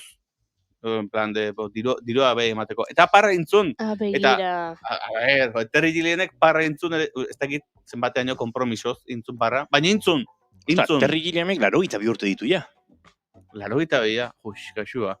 Bueno, igual nekroporran jartzeko. Bueno, kontua oso nik estima handia diotela. Gure nekroaposto irabazi nun? Ez? Bai! Etzen nuen gure nekroaposto irabazi. Ekainaren 30 aspaldi pasazan. Etzen ekainaren 30. Bai. Ekainaren 30 zen. Baina ze urteko? 2023ko ekainaren 30 zen, eta iraian gaude. I'm the Bueno, winner. entzulek ez balen badakite, kontekstu pixkat jartzearen, Hori da, ikusten hori nahi da. diena da, ez da, sekzio apartako lorea, lore mitologia daukazu, mitologia sakona. Baina, bueno, kontua da, buelta eginez, eta honekin ja bukatzeko, azkeneko anekdota da, iaz, ni ja enitzara sekzio aparta prestatzen, eta gerturatu nintzen zinemaldira, aurten izan detela, eta alfombran zineasta desberdinak elkarrizketatu nitun, eta daukat audio bat handik atera, eta benetan dela txundigarria. Benetan? Aber esmatzen dezuen, zenek esan ziten dago. ¿Podrías darme un consejo para un artista? O sea, ya sea Manaltziniza cineasta, o actor o momentio bat, colaborador artista batentzat. de radio. Un consejo. Pues mira, una cosa que vale para cualquiera que tiene un proyecto es que lo haga con pasión. Sí. Que le encante. O sea, tu objetivo puede ser la fama, el reconocimiento, yo qué sé, el dinero. Pero la clave del éxito está en que creas en lo que haces y pongas toda la carne en el asador. Eso se nota en el resultado al final. Sí. He visto a gente dando tumbos con un proyecto porque no han sabido dejarlo. Pero, por ejemplo, a ti, yo te veo motivado, te veo un tío apasionado. Y eso es sinónimo de éxito casi siempre. Gracias. Yo te auguro un gran futuro con tu ficción y con tu vida. Estas cosas se ven desde lejos. Hortxe daukagu, zineasta hau esaten, ikusten nahuela benetan motibauta, talentua ikusten ditela, eta hoxe, hoxe, Zuk Xabi erakus dezakezu, hau ez dela zure etxeazpiko frutategiko langilea? Ez da. Eta asmatu egin behar dugun orden? Bueno, nik galdetu izu, eta badakizuen zein dan. J.A. Bayona da. Ez dakit, eski horretik galdetzen izuet. Ez dut ulertu orduan. Nik ez dakit zein zan. Hau ez da serio, Zuk zinemagile bat elkarrizketatu duzu, eta audio hori da... urte bete pasada. Eta audio hori daukazu, baina ez dakizu zein den zinemagile hori. Ez dakit. Horretik galdetu izuet. Claro, pentsatzen ari zinela, venga, ea asmatzen duzuen, ea identifikatzen. Bueno, gauza esan, aurrera egin behar dugu, Xabi Tolosa, adimen artifizialari eskatuko diogu, asmatzeko hau hori norena den, horrelako zerbait edo Instagramen jarriko dugu. Edo norbetik olin badaki idazteko, sekzio aparta abildua xabitolosa.com, eta honekin bukatzen dugu. Xabi Tolosa, bezarka da ondi bat Madrilera. Ondo izan. Adio.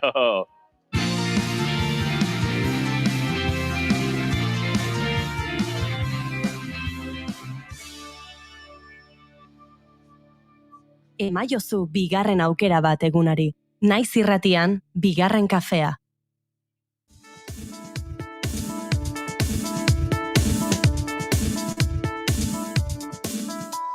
Eskena toki bat dirudi, alegia mundua, non bakoitzak bere papera ikasten duen. Madriletik Donostiara berriro, bueno, gu ez gara hemendik mugitu, baina Xabi Tolosa agurtu berri dugu, eta bagoaz aurrera zinemaldiaren giroan murgiltzen jarraitzera, eta zinemaldian ikusten ditugu, lehen ere Maria Romero Laspirrekin aritu gara, Hollywoodeko izarrak aurten gutxixiago izan ote diren, alfombra gorriak zer eman duen, euskal aktore eta produkzioak ere, zenbateraino izan ditugun, duel urte batzuk izan ote genituen gehiago, tira, gauza bat garbi dago, pantaietan euskal aktoreak izateko, euskal aktore horien sorkuntza eta formakuntzan lan egitea beharrezkoa dela, Mai. Ezinbestekoa, eta ze ilusioa ikusten dugunean, horrelako euskal artista, pantaia handian, horrelako produkzioetan, beti nik esango nuke, batez ere gremiokok, baina publiko orokorrean ebai, kriston poz hartzen dugu euskaldun artista bat ikusten dugunean pantaian. Medio batzuen artean, ez dagoen txaiatzerik, ikasi beharra baita, zertena ez lehenik, zoritxan ez ezako. Eta noski poz hartzen dugu, atzetik lan badagoelako, formazio bat egon delako, badagoelako,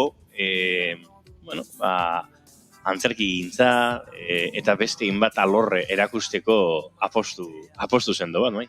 Ikusten ez den atzeko lan hori. Eta horregatik, gonbidatu berezi bat daukagu gaur, aktorea, irakaslea, sortzailea, eta hainbeste gauza gehiago. Sorgin hutsa.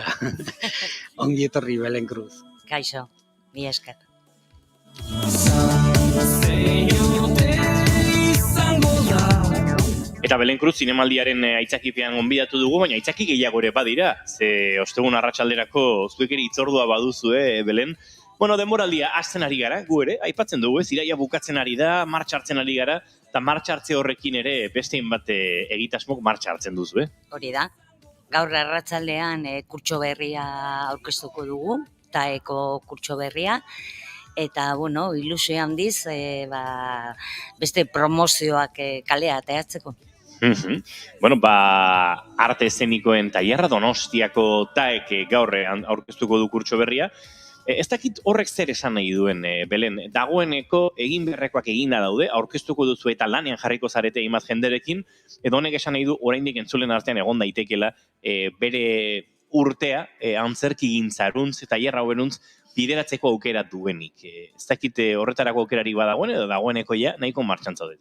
Ez dakit, denbora desente daramagu, hau da uste dute 25. urtea edo, eta, bueno, hainbat eta hainbat aktore gure eskutikan pasatu dira. Eta Maik esaten zuen bezala, kriston ilusioa egiten da pantalla handian ikusten ditugunean. Antzokitan ere noski. Horre, ikasturtea urrian hasiko duzue, okerezpa naiz, eta, ekainera bitzarte hariko zarete lanean. Maiatzar arte. Ekainean akaso, urte amaierako proiektu horiek eta erakusteko garaiak akaso izango dira. Baina badakite, maiaz berdinetan egiten duzuela lan, lehen harreman hori, interpretazioarekin lehen harreman hori izan nahi dutenetatik, dagoeneko beste, ez dakit, profesionalizaziotik gertuago dagoen jender arte, ez? Ez dakit nola antolatzen duzuen, maiaketa hori eta nola egiten duzuen? Guk ditugu 3 kurtso, bale? 3 kurtso, lehenengo, bigarren eta 3. mailako ikasleek ditugu, eta, kurtso bakoitzean asignatura ia antzekoak, baina batez ere aldatzen duguna da irakasleak. Bai? Eta, nahi badezu esango izkizute izenak, bitu, lehenengo mailan aurten egongo gea Xabi Ormazabal, Laira Etxeberria eta ni neu, Belen Cruz. Oraintxe Xabi Ormazabal ari dira ikusten, streaming bitartez jarraitzen gaituztenek, eta eko bideoa ikusten ari direlako, eta justu, zuk Xabi aipatu eta Xabi agertu da irudietan, bai? Ze ondo. Bigarren kurtsoan ditugu Bea Insa, Sandra Ferru, Xabi Ormazabal ere, Laida Etxeberria ere, Mai Gorostia da, eta Lierni Fresnedo. Eta 3. mailan, mailakoekin daude Laida, Bea, Patxi Perez, eta Kepa Errasti euskarazko bertsioarekin. Ze 3. mailan egiten da montai potolo bat, montai handia, profesionalai begira, eta hor 2 bertsioa egiten dira. Euskal Herrian oso ohituta gaude aktoreak 2 bertsio egin behar izatea, eta guk ere eskolan horrela egiten dugu. Eta Kepa Errastik arduratzen da euskarazko bertsiotaz. Eta aurten Patxi Perezek zuzenduko du montaia. Leheno galdetzen izun, entzulen artean oraindik norbait egon daiteke bideo honetan murgiltzeko garaiz, ikusi dut baldintza bakarra jartzen duzuena 16 urte izatea dela. Hori da bete beharrekoa. Hori da. Hortik aurrera, lehenengo mailan, interesatuen edonor murgil liteke. Hori da. Baina oraindik garaiz da, hori da galdera. Ez, taldeak itxita daude dagoeneko, ezta? Taldeak itxita daude. Beraz, orain entzuten ari denak, egin dezakena da jarraitu proiektua, webgunean sartu, eta edonostia.comen, baina hurrengo denboraldira begira antolatzen hasi bere bizitza. Hori da. Eta etorri gure muestratara, ikusteko zelakoa dan gure lana, eta, maiatzan, urtarrila bukaeran eta maiatzan egiten ditugu muestrak. 3 kurtsoko, muestra txiki batzuk. Hoi aipagarria da, bai. Aurten izan da lehenengo urtean, ni flipatuta, batez ere ekipoarekin, irakaslean ekipoa asko ikasten da beraiekin, edozein solasalditan, eta aipatzekoa da, urtean zehar, kurtsoan zehar, 2 muestra edo 2 erakustaldi egiten direla. Aukera hori ikaslek erakusteko publikoarekin kontaktu hori izateko. Obratxo hori bukaeran beraiekin batera egoteko, solasaldi horiek, eztabaida horiek ezinbestekoa da formakuntzan, ez? Bai, erabat. Betu, lehenengo mailan egoten dianak, askorentzat, urtarrian egiten den erakustaldi horretan, askorentzat lehenengoko aldia da eszenatokia zapaltzen dutena, ez? Eta hori, ez dakit, oso polita da, oso ederra da.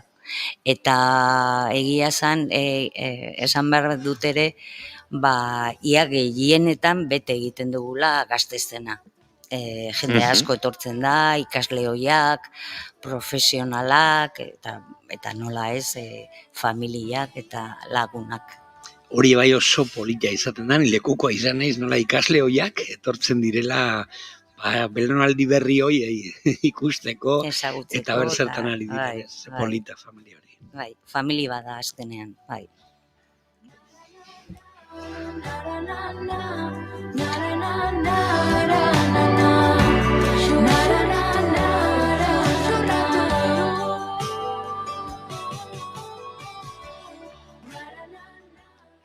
Arratsalden izango dugu kurtso hasieraren zabaltzeko ekitaldi hori, berrikuntzak hasi egin da azken urteetan, zu esperientzia gehiago daukazu eskolan, izango zenuke handitzen ari dela, hobetzen ari dela? Ez dakit, nik esango nuke gerota gauzak hobeagoak egiten ditugu, ez? Bueno, ikasten dugulako, nik ikasten du pila bat ikasleekin, pila bat. Orduan, igual probatzen dituzun gauzak funtzionatzen ez direnak, kendu eta beste batzuk probatu eta, hortan ibiltzen gea. Baina egia da, nik adibidez lehenengo mailakoekin beti nago kurtsoa bukatu baino pixkan lehenago beti nago zalantza askokin, ez? Eta jendea, taldea ezagutu arte, benetan ez dakite nundi jungo dan lana.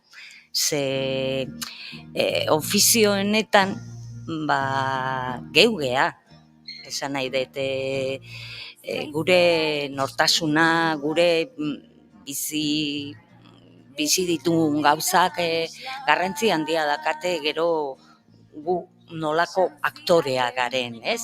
Eta orduan, depende zerekin aurkitzen naizen, leku batetik edo bestetik jun behar dut. Eta askotan, igual programa badakate idatzita, baina gero aldatu behar izaten dez.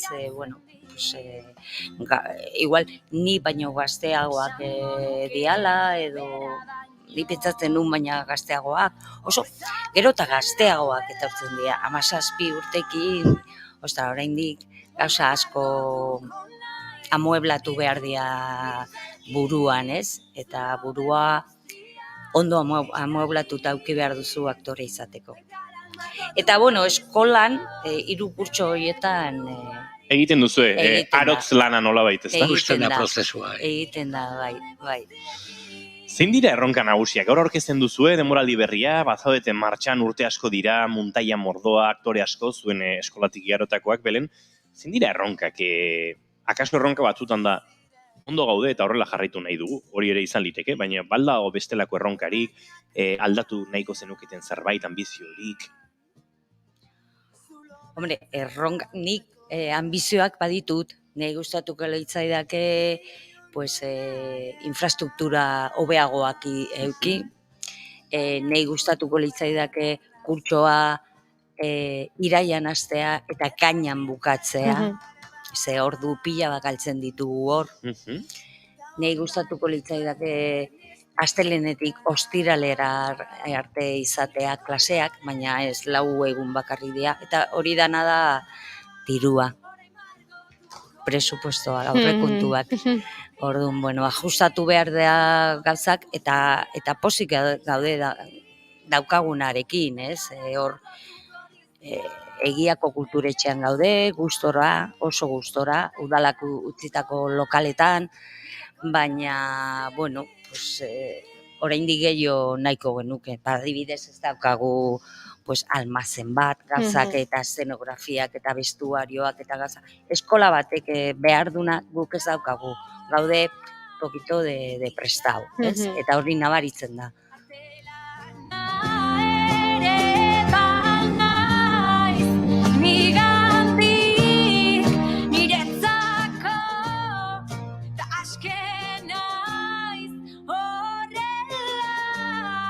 Margotuko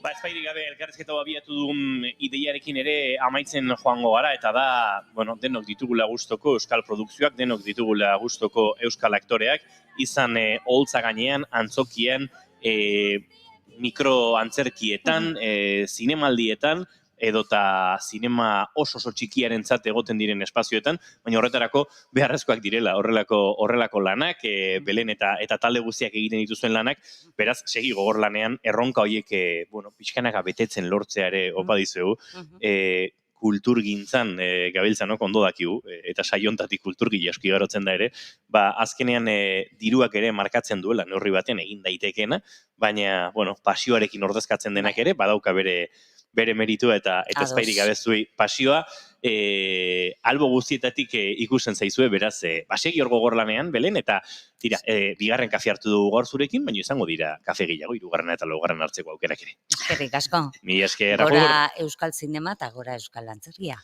Gora aski.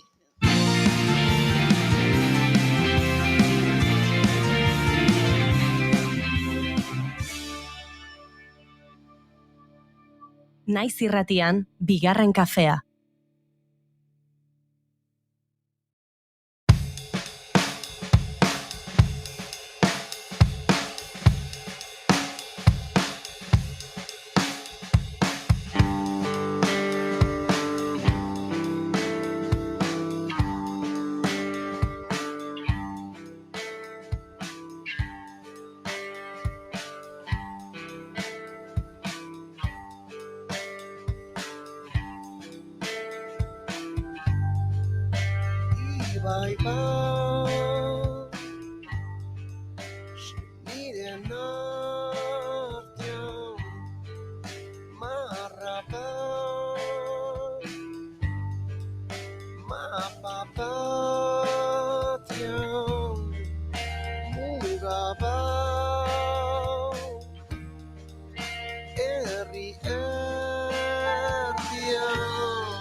Ibaiak ez du hiltzen. Esaldi hau buruan hiltzatuta geratu zait Fermin Muguruzak idatzi eta zuzenduriko Bidasoa 2018-2023 dokumentalaren arira. Zinemiraren baitan estreinatuko da gaur, baina kazetari lanetan gabiltzanok baditugu lanak aurretik ikusteko privilegio batzuk eta onartu beharra daukagu arrastoa utzi digula jada.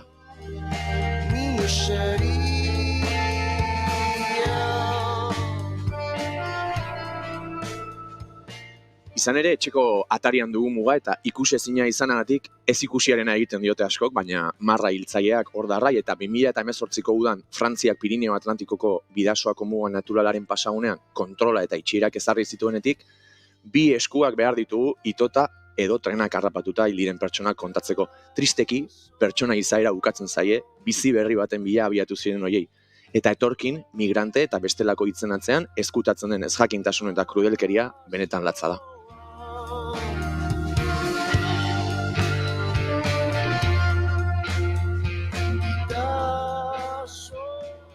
Tragedia human honi izena bizenak jarri dizkio dokumentalak, eta bizia galdu duten horien istorioak ezagutzeaz gain, ibaiaren bi aldetan lanean diharduten hainbat ekintzairen lana ere ezagutarazten du.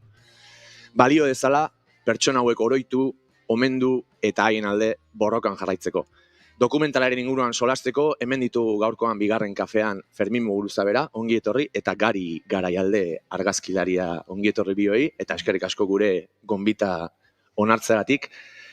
Beste behin lupa ikusi nahi ez den edo bai baztertzen den errealitate batean, Fermin, politika arrazistak eragindako heriotzak, giza eskubideen urraketa zuzena, dokumentalgintza kaso bihurtu da euskarri egoki eta zuzenena jendeari begiak ireki arazteko? Ez dakit zuzenena den, ez dut ni maiakatzen, baina gauza bakoitzak eskatzen du bere formatoa eta nik kontatzen nuen, duela gutxi ere bai,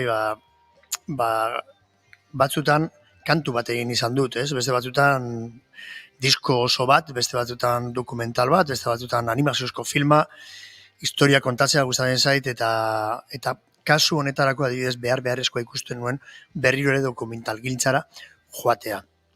Jotzea, ez?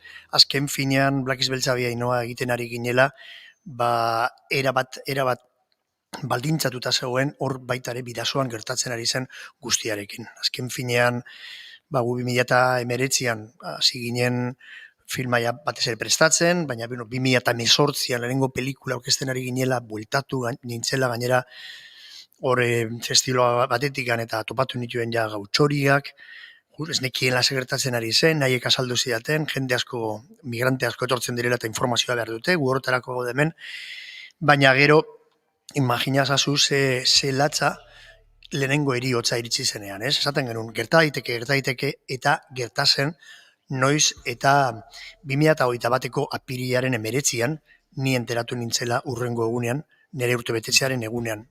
Eta zein modu benetan latzan gertatu zela gazte bat erieteatik zetorrena, Frantziatik beroan bueltatzen dutela bitan gutxienez, eta azkenean gazte horreko 21 urte zeuskanak erabakitzen duela bere buruaz beste, hor Irungo azken portun, Hendaiara begira. Eta oroitzen naiz oso ondo, nola Unai Iturriagak kaleratu zuen zinta bat, eta zinta horretan jartzen zuen, ez? Strange Fruit, Billie Holidayren kantuaren aipamen egiten zuen. Claro, imaginazazu, lehenengo Black Beltzan horren inguruan hitz egiten genuen, ez? Hegoaldeko zuhaitzak eta hegoaldeko zuhaitz horiek ze fruito arraroak, ez? Ematen dituzten, eta ziren, hori ez, beltzen gorpuak, hain zuzen ere, lintxatu eta gero nola zintzilikatu eta urkatu egiten zituzten. Horren, guera bat, hori ez, unkituta, ez? Horregatik amets San Millanen ahoan, berak esaten du, ez? Eta gure bihotzak egin zigun kra. Orduan, hori izan zen lehenengoa, ez? Urtebetetzaren egunen jaso nuen informazio guztia. Zein ari zen hor baita ere bere alaia begiak jartzen guri erakusteko zer gertatzen ari zen, ez? Gari garaialde. Gero, badauzkate galdera interesgarri batzuk gari denta, baina ametsa aipatu duzula, ez dakinan entzat bada, esango nuke dokumentalaren, ez dakit nola ditu, baina narrazioaren aria edo ari narratibo bat, baina berarekin batera ibaian barrenagoa zela bizikletaz. Nik sentitu dudan gauza da eta galdetu nahi nizun, erpin asko ikutzen ditu dokumentalak, baina badago niretzako hor gizatasunaren ez dakit krudelkeria eta estremo bat, ez da gordina den errealitate bat, baina gero era berean harrera sarea, geroago aipatuko dugun gariren lana. Hor badago ere alderdi oso humano bat, ez? Eta nik galdetu nahi nizun nola lortzen da hain gordina den egoera bat, ez dakit eraikitzaile hitza erabili, baina nola positibizatzen da helarazi nahi den mezua zen. Sentitu dut bi humanidadearen, gizatasunaren bi erpin bezala direla, ez da? Hori gero baita ere gari komentatuko du, baina hori badu, arrazoi bat, bentsat kontatu behar dudan zerbait, ez? Lehenengo bilera egin nuen izan zen, oendikan Black Beltzainoa egiten ari ginela, ja ditu nion gariri, etxe ondoan bizi dela eta sukaldean elkartu ginela, eta ardun hori zer egin nahi nuen, eta bien hor bartean hasi ginen bizka pentsatzen, ez nik izan nion zeusa gaiak nituen erabili, alde betetik zeuen baita animazioaren bidez erakutsi bidaiak, baina gero ere bai protagonista batzu hartu, ez reportaje periodistiko bat, zerbait oso nere begiradatik ere bai nola ni bertakoa naiz, eta nola ikusten ari nintzen, eta orduan musika, animazioa, lekukotzak, eta orduan garik esan zian, hemen konbidatu hor dugu sukalde honetara beste personaje bat, diskurso bat, oso ere ikitzailea daukana naiz, eta aztertzen ari den justu muga guztietan gertatzen ari dena, ez hori da, Araitzea Agirre. Orduan bera irakaslea da, UPV-en sosarra gesakerian militatzen ari zen, eta militatzen ari da, eta orain baita ere daukagu, harrera zarean, eta orduan horrengo bilera ja urtik zen bat hilabetetara, denbora asko dara magulako honekin, hasi zenetik historia hau, eta orduan bera etorri zen, eta berak eman zizkigun, zenbait baita ere, lerro, bizkate berak nola egingo zuen, edo beraintzako zer zen garrantzitsu. Eta azpimarratu zigun garrantzitsuena zela mezu positiboa helaraztea. eriotza berdin migrazioa, hori saiatu behar ginela ekiditen. Desmontatu edo desaktibatu egin behar baita ere, hori ez hiltzen duen ibaia. Holako mezuak guk saiatu behar genuela hori dena desaktibatzen, desmontatzen dokumentalaren bidez. Eta orduan horregatik ere bai, etengabean filmean ere bai, sentitzen duzu alde batetikan une oso gogor eta latz hoiek eriotzak gain zuzen ere kolpatzen gaituen bakoitzan, baina gero aldi beren bai ikusten duzu zenbat jende dago inplikatuta hori gerta ez dadin. Beraz, salaketa, baina bezaldetik ere bai, musika berak ere ematen digun azkenean bezarka da, ez? Orain entzun dut justo nola zen Willis Drummoren kantua, azten dela bateria batekin, ez? Eta Jurginen timbre horrekin nola azaltzen digun, nolabait dokumental osoan kontatu nahi duguna kantu bakar batean.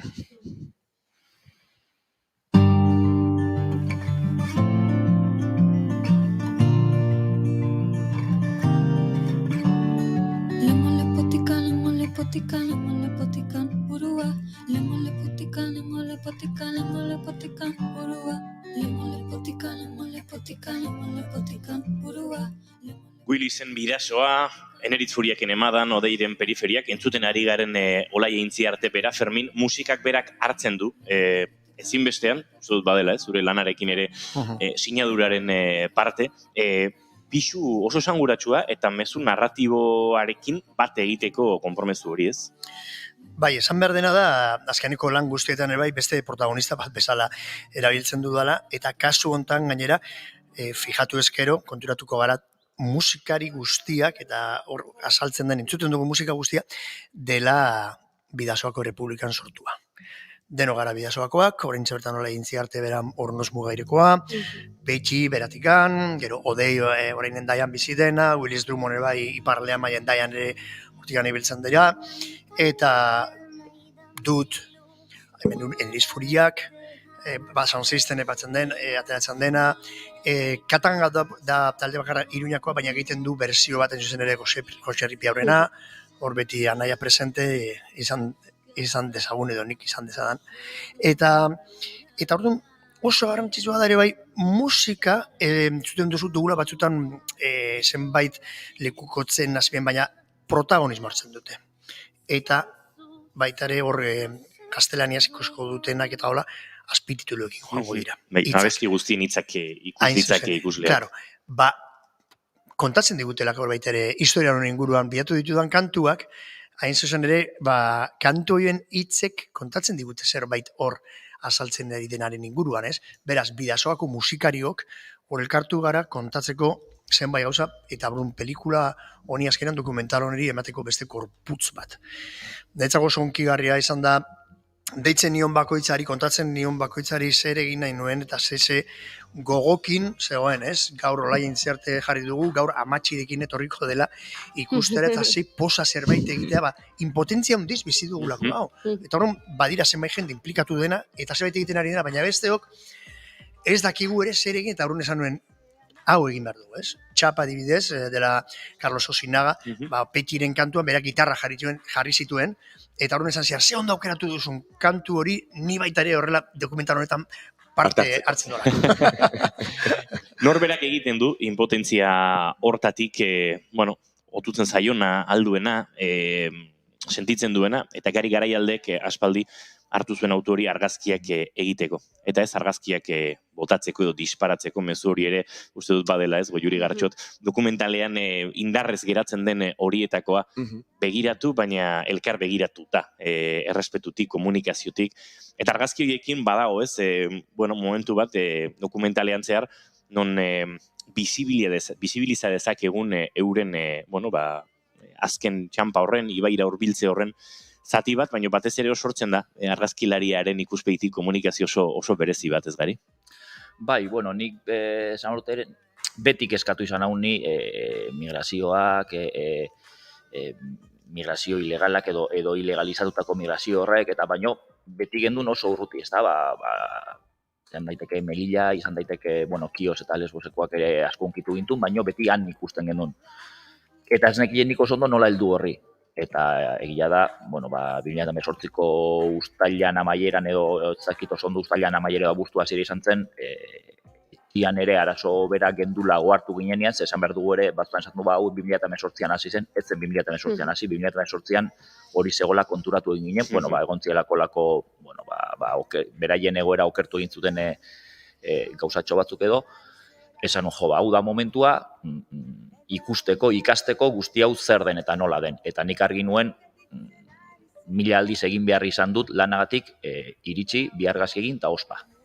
Eta hau esan nuen, hau beste modura hartuko dut, hau nik hartuko dut beste ritmo batian, lehenengo gauza ikasteko, eta gero abertze gertatzen, eta erakutzingo du ez genekien zenbat iraungo zuen honek, ez genekien zertzen, eta poliki hasi nintzen, eta bai, egia nire nahiko gustura nagola, ze asko lagundu dit, beti esan duguna ez da, eta gero hemen ere komentatzen da, ez da, nola humanizatu jende hori, nola migrante izatetik, ni zer dakit, Bubakar, Yusef eta Ibrahima izatera pasatu, ez da, eta pixkat horrek asko kezkatzen dindun, hor beti esaten da, alde batetik egon daiteke reportaiaren estetika edo mezuaren estetikak pisu handia dauka, baina nola egiten da, nola bilatzen da oreka hori, beraien duintasunari kalterik egin gabe.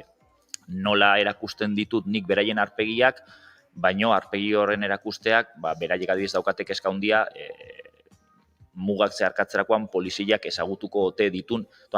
Nola jokatu guzti hortan nik horreri garrantzia handia eman diot, eta lagundu dit guzti honek hortan ikasten eta hortan lantzen. Eta, ni egia da, ni nahiko gustora nago nik egin dudan bidearekin guzti honekin, eta gero jendeak esaten dizunean, pixkate jasotzen dela hori, orduan zomatzen duzatu, asmatu dugun neurri batean ez da, baina netzako lanketa oso polita izan da, eta, ni oso gustora nago. Eta orain nere besoetan lo gelditzen ari zera. Nik badaukat, gainetik aipatu da leno, Fermin, baino animazio zalea naiz, betidanik, izugarri, txikitatik, eta pasazaidana, zure beste filmekin eta dokumentalekin ere bai, baino benetan hemen, nik animazioa beti imaginatu dut mundu irrealak eta ez dakite espaziontziak eta animali arraroak, baino justo hemen animazioa baliatzen da irudiz erakutsi ezin dezakegun hori errepresentatzeko ez. Eta hor, ez dakit galdera teknikoa den, baino iruditzen zait izugarrizko lan potentea, dokumentazio lana hor, pixkat horren inguruan galdetu nahi nizun nola izan den, labur zen, pentsatzen dut 3 orduko elkarrizketa bat eduki genezakela, baina zalea naizenez, dokumentazio lan hori ez, garirena aipatu dugu, eiztaria ez den argazkilaria asko gustatu zitzaidan hori dokumentalani eiztaria ez, shoot, no? Baina animazioaren aldetik ere, hor oso errealidade gordina agertzen da, arpegiak ikusten ditugu, nola izan da lan hori, artisautza lan hori? Alde batetik, bai, esan nahi dudala, ez dakinarentzat filmean, dokumentazio aldetikan, bai, ditugula argazki asko, denak gari gara aldek eginak, baina beste aldetikan kontatu nahi genuen, gero, migrante hor gurekin azken arnaza eman duten migrante horien ibilbideak eta algenituen datu guztiak eta horrela, bintzat labur bildu minutu batean. Minutu eta 10 segundo, gutxi gora bere hori da dedikatu dioguna bakoitzari, hori kontatzera, ez? Gero, batzuen argazkia lortu ditugu, pare bat hori ezin izan genituen lortu azkenen, baina ia beste guztia lortu ditugu harremanetan jarri garelako zenidekin, gurasoekin, hori baita ere izan da dokumental honen parte bat ere, bai ez, erakusten ez dena, baina gero egileari sekulako transformazioa egiten diona, ez, nire kasuan adibidez, gertatu zaidan bezala. Ze gertatzen den animazioarekin, ez, baina azkeneko 10 urtetan animazioarekin nabildela, eta kasu hontan lehen esan dudan bezala. Bakiz Beltza bi Ainoa filmean, hor zegoen etengabean, ez? Eta bat, eta beste bat. Eta hori nengoela hemen Donostiko lotura, estudioan, batez ere Imanol Zinkunegirekin, bera dela animazio zuzendaria beste pelikulakoa, eta horren, esaten nion, ez? Baina orain, ikusi duzu erratatu duen, eta zerbait egin beharko nuke, ez dakit zer oa indikan, baina, eta horren ja, nintzaion kontatzen, zegoetan nola aurreratzen, ez da, zan nion, luzatu litzaidake, animazioaren bide zerbait egitea. Jakina, hau da, gerriazko dokumental bat esan daiteke, eta horren badera esan zian gurekin kontatu, gu partatuko dugula eta egingo dugula hori, ez? Orduan, alde batetik dago dokumentazioa, non jaioak ziren, nora joan ziren, pues adibidez, Matan zonalde batean, hori segulako lehortea dagoena Senegalen, gazte bat joan zen Dakarrera, baina, eta jazten ziren gurasoei esan hor zegoela, lanean, baina ja ez zegoen hor, ja joan zen Marrakexera. Eta Marrakesetik oraindikan bialtzen ziren mezuak eta hola, hemen jarraitzen dut. Hori, San Manuel zen markatu, baina animazioan mezuak ere ageri dira, mobileko mezuak, horre ez dakite investigazioa gondenaz, baina oso benetan gordina eta erreala.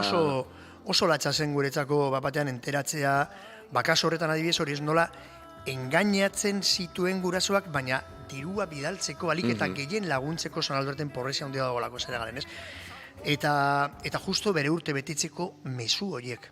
Beste batek ere bai, adiz, netzako horrekin benetan hori etengabean izan dudala buruan, nola Algeriako gazte batek idazten dion bere amari horrez, mama niretzako zara dena. Eta usten dio mezu hori, amak ikusten den hori jabaki, mutila joan zaiola. Eta hori joan gara, gauza biltzen, eta horren dokumentazio horretan oso garrantzitsu eri dutetzen zaidan, ez? Beste gazte bat, 18 urtekoa, ez? Idazten diola aitari, aita zurekin hitz egiten ez dudanean gauero hitz egiten hemen zuen, edo mezuren bat, gero bihotzean tristura sentitzen dut, ez? Eta hori goizean bidaltzen dio, justo ibaia gurutzatu baino lehenago, eta hil egiten da, horrez. Gauza horiek jaso ditugunean jakina, ez? Bestera batean hartzen duzu dena. Horren hori da nahi genuen baita erakutsi, eta horregatik oso ona da teknika bezala, errekurso bezala animazioa. Eta horren dokumental gintzan, azkeneko urteetan, gehiago erabiltzen zen dramatizazioa, hori zen zarete Luzioren fikzioa edo fikzionatzea egoera bat, ezta? Hori da, dokumental zoragarri horretan, trakoak eta horrela egiten ziren, hori antzestu edo dramatizatu, eta hori ikusten genuen, eta oso ondo baina, orain gero eta gehiago animaziora jotzen ari da naiz, eta hori justo animaziora den, urrunena dagoena errealitatearekin, fantasia eta baina gero eta gehiago erabiltzen nahi da, fijatzen bazarete dokumental gintzan, eta ni horre egon naiz azken urtetan, eta nik uste dut oso ondo egokitzen dela dokumental honetan, justu kontatzeko trabesiak, ez, ibilbideak, baina gero baita ere momentu batean, hori ez, ikusteko zelan egiten zuten, eta batak, igual, lan egiten zuen taxista moduan, eta beste bat kokoa saltzen, eta gero erakusteko ere bai, mugak itxita. Posible nituen erabili argazkia, baina momentu batean ikusten ditugu mugak itxita. Eta ikusten dugu Avenida Zubia, eta ikusten dugu Santiago, eta ikusten dugu Biebiekoa, eta ikusten dugu Endarlatzako zonaldea. Eta gero, gure protagonistak pasatzen dira zonalde horietatik. Orduan, hor badago hizkuntz poetiko bat ere bai, baitare zera positibo horretan ere bai saiatu garena erabiltzen. Hor Fermin Gari eta amaitzeko, amabiak ja buelta dozkagu, aipatzen duzuzuk Gari ere dokumentalean, ez? Harrera sarekoek, sos arrazakirikoek, hor dagoen sare handi horrek esaten duenan, zau gutakoa da, hau laguna da, horrek asko errezten duela, sare horrek ere ematen du, ez? Ekosistema bat, migrantentzat bai, baina euren alboan nolabait lanean egon nahi duen jende horrentzat, eta horre badago indar bat, ez? Uste dokumentalaren positibotasun hori nolabait ere badagoela, ez? Hortza daiten jende horretan eta hor lanean diharduen jendean, ez? Bai, nik uste dut Irunen, mugimendu majo bat, mugimendu oso polit bat sortu da horren inguruan, zaila egiten zait horrelako zerbaiten inguruan hitzegetan nagonean polititza erabiltzea, baina egia da, eta esan da positibo aldetik behiratuta, jende asko oso gustora dabil, eta egonda jendea ibili dena, eta geroz nekatu eta atera egin dena, edo noiz aminka etortzen da, baina nik uste dut oso mugimendu interesgarria dagoela, elkarrekin asko ikasi duen jende bat dago, eta gero, hori da, jakinik gainera zertako dago, ez da gu elkartu gera edo jende bat elkartu da ondo pasatzeko, azkenean badakizu ere jende askori kriston zerbitzua ematen zaiona, eta hori oso interesgarria. Hala ere, utzia uste, reseña txiki bat egiten oso polia diruditu zait, hemen komentatu zutena mugikorran guzti hori, mezu guzti horiek, eta iruditzen zait askotan kritikatu egin izan da, eta guk Irunen ikusi izan dugu, begira, ez dutela dirurik, eta bira hemen denak azken generazioko telefonoekin.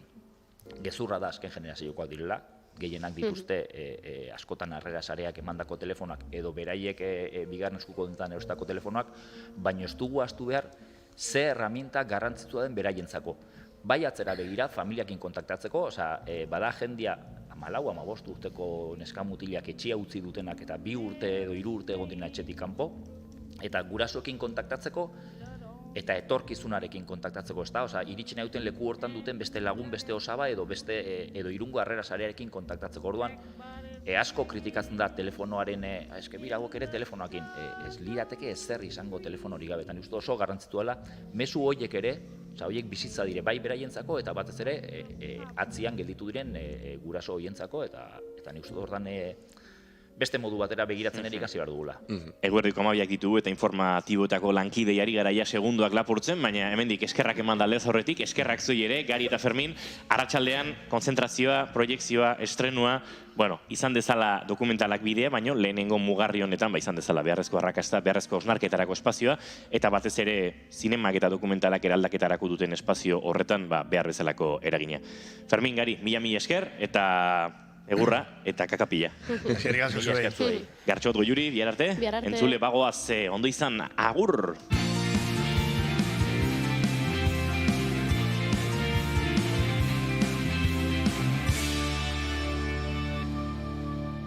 Keep calm and bigarren kafea.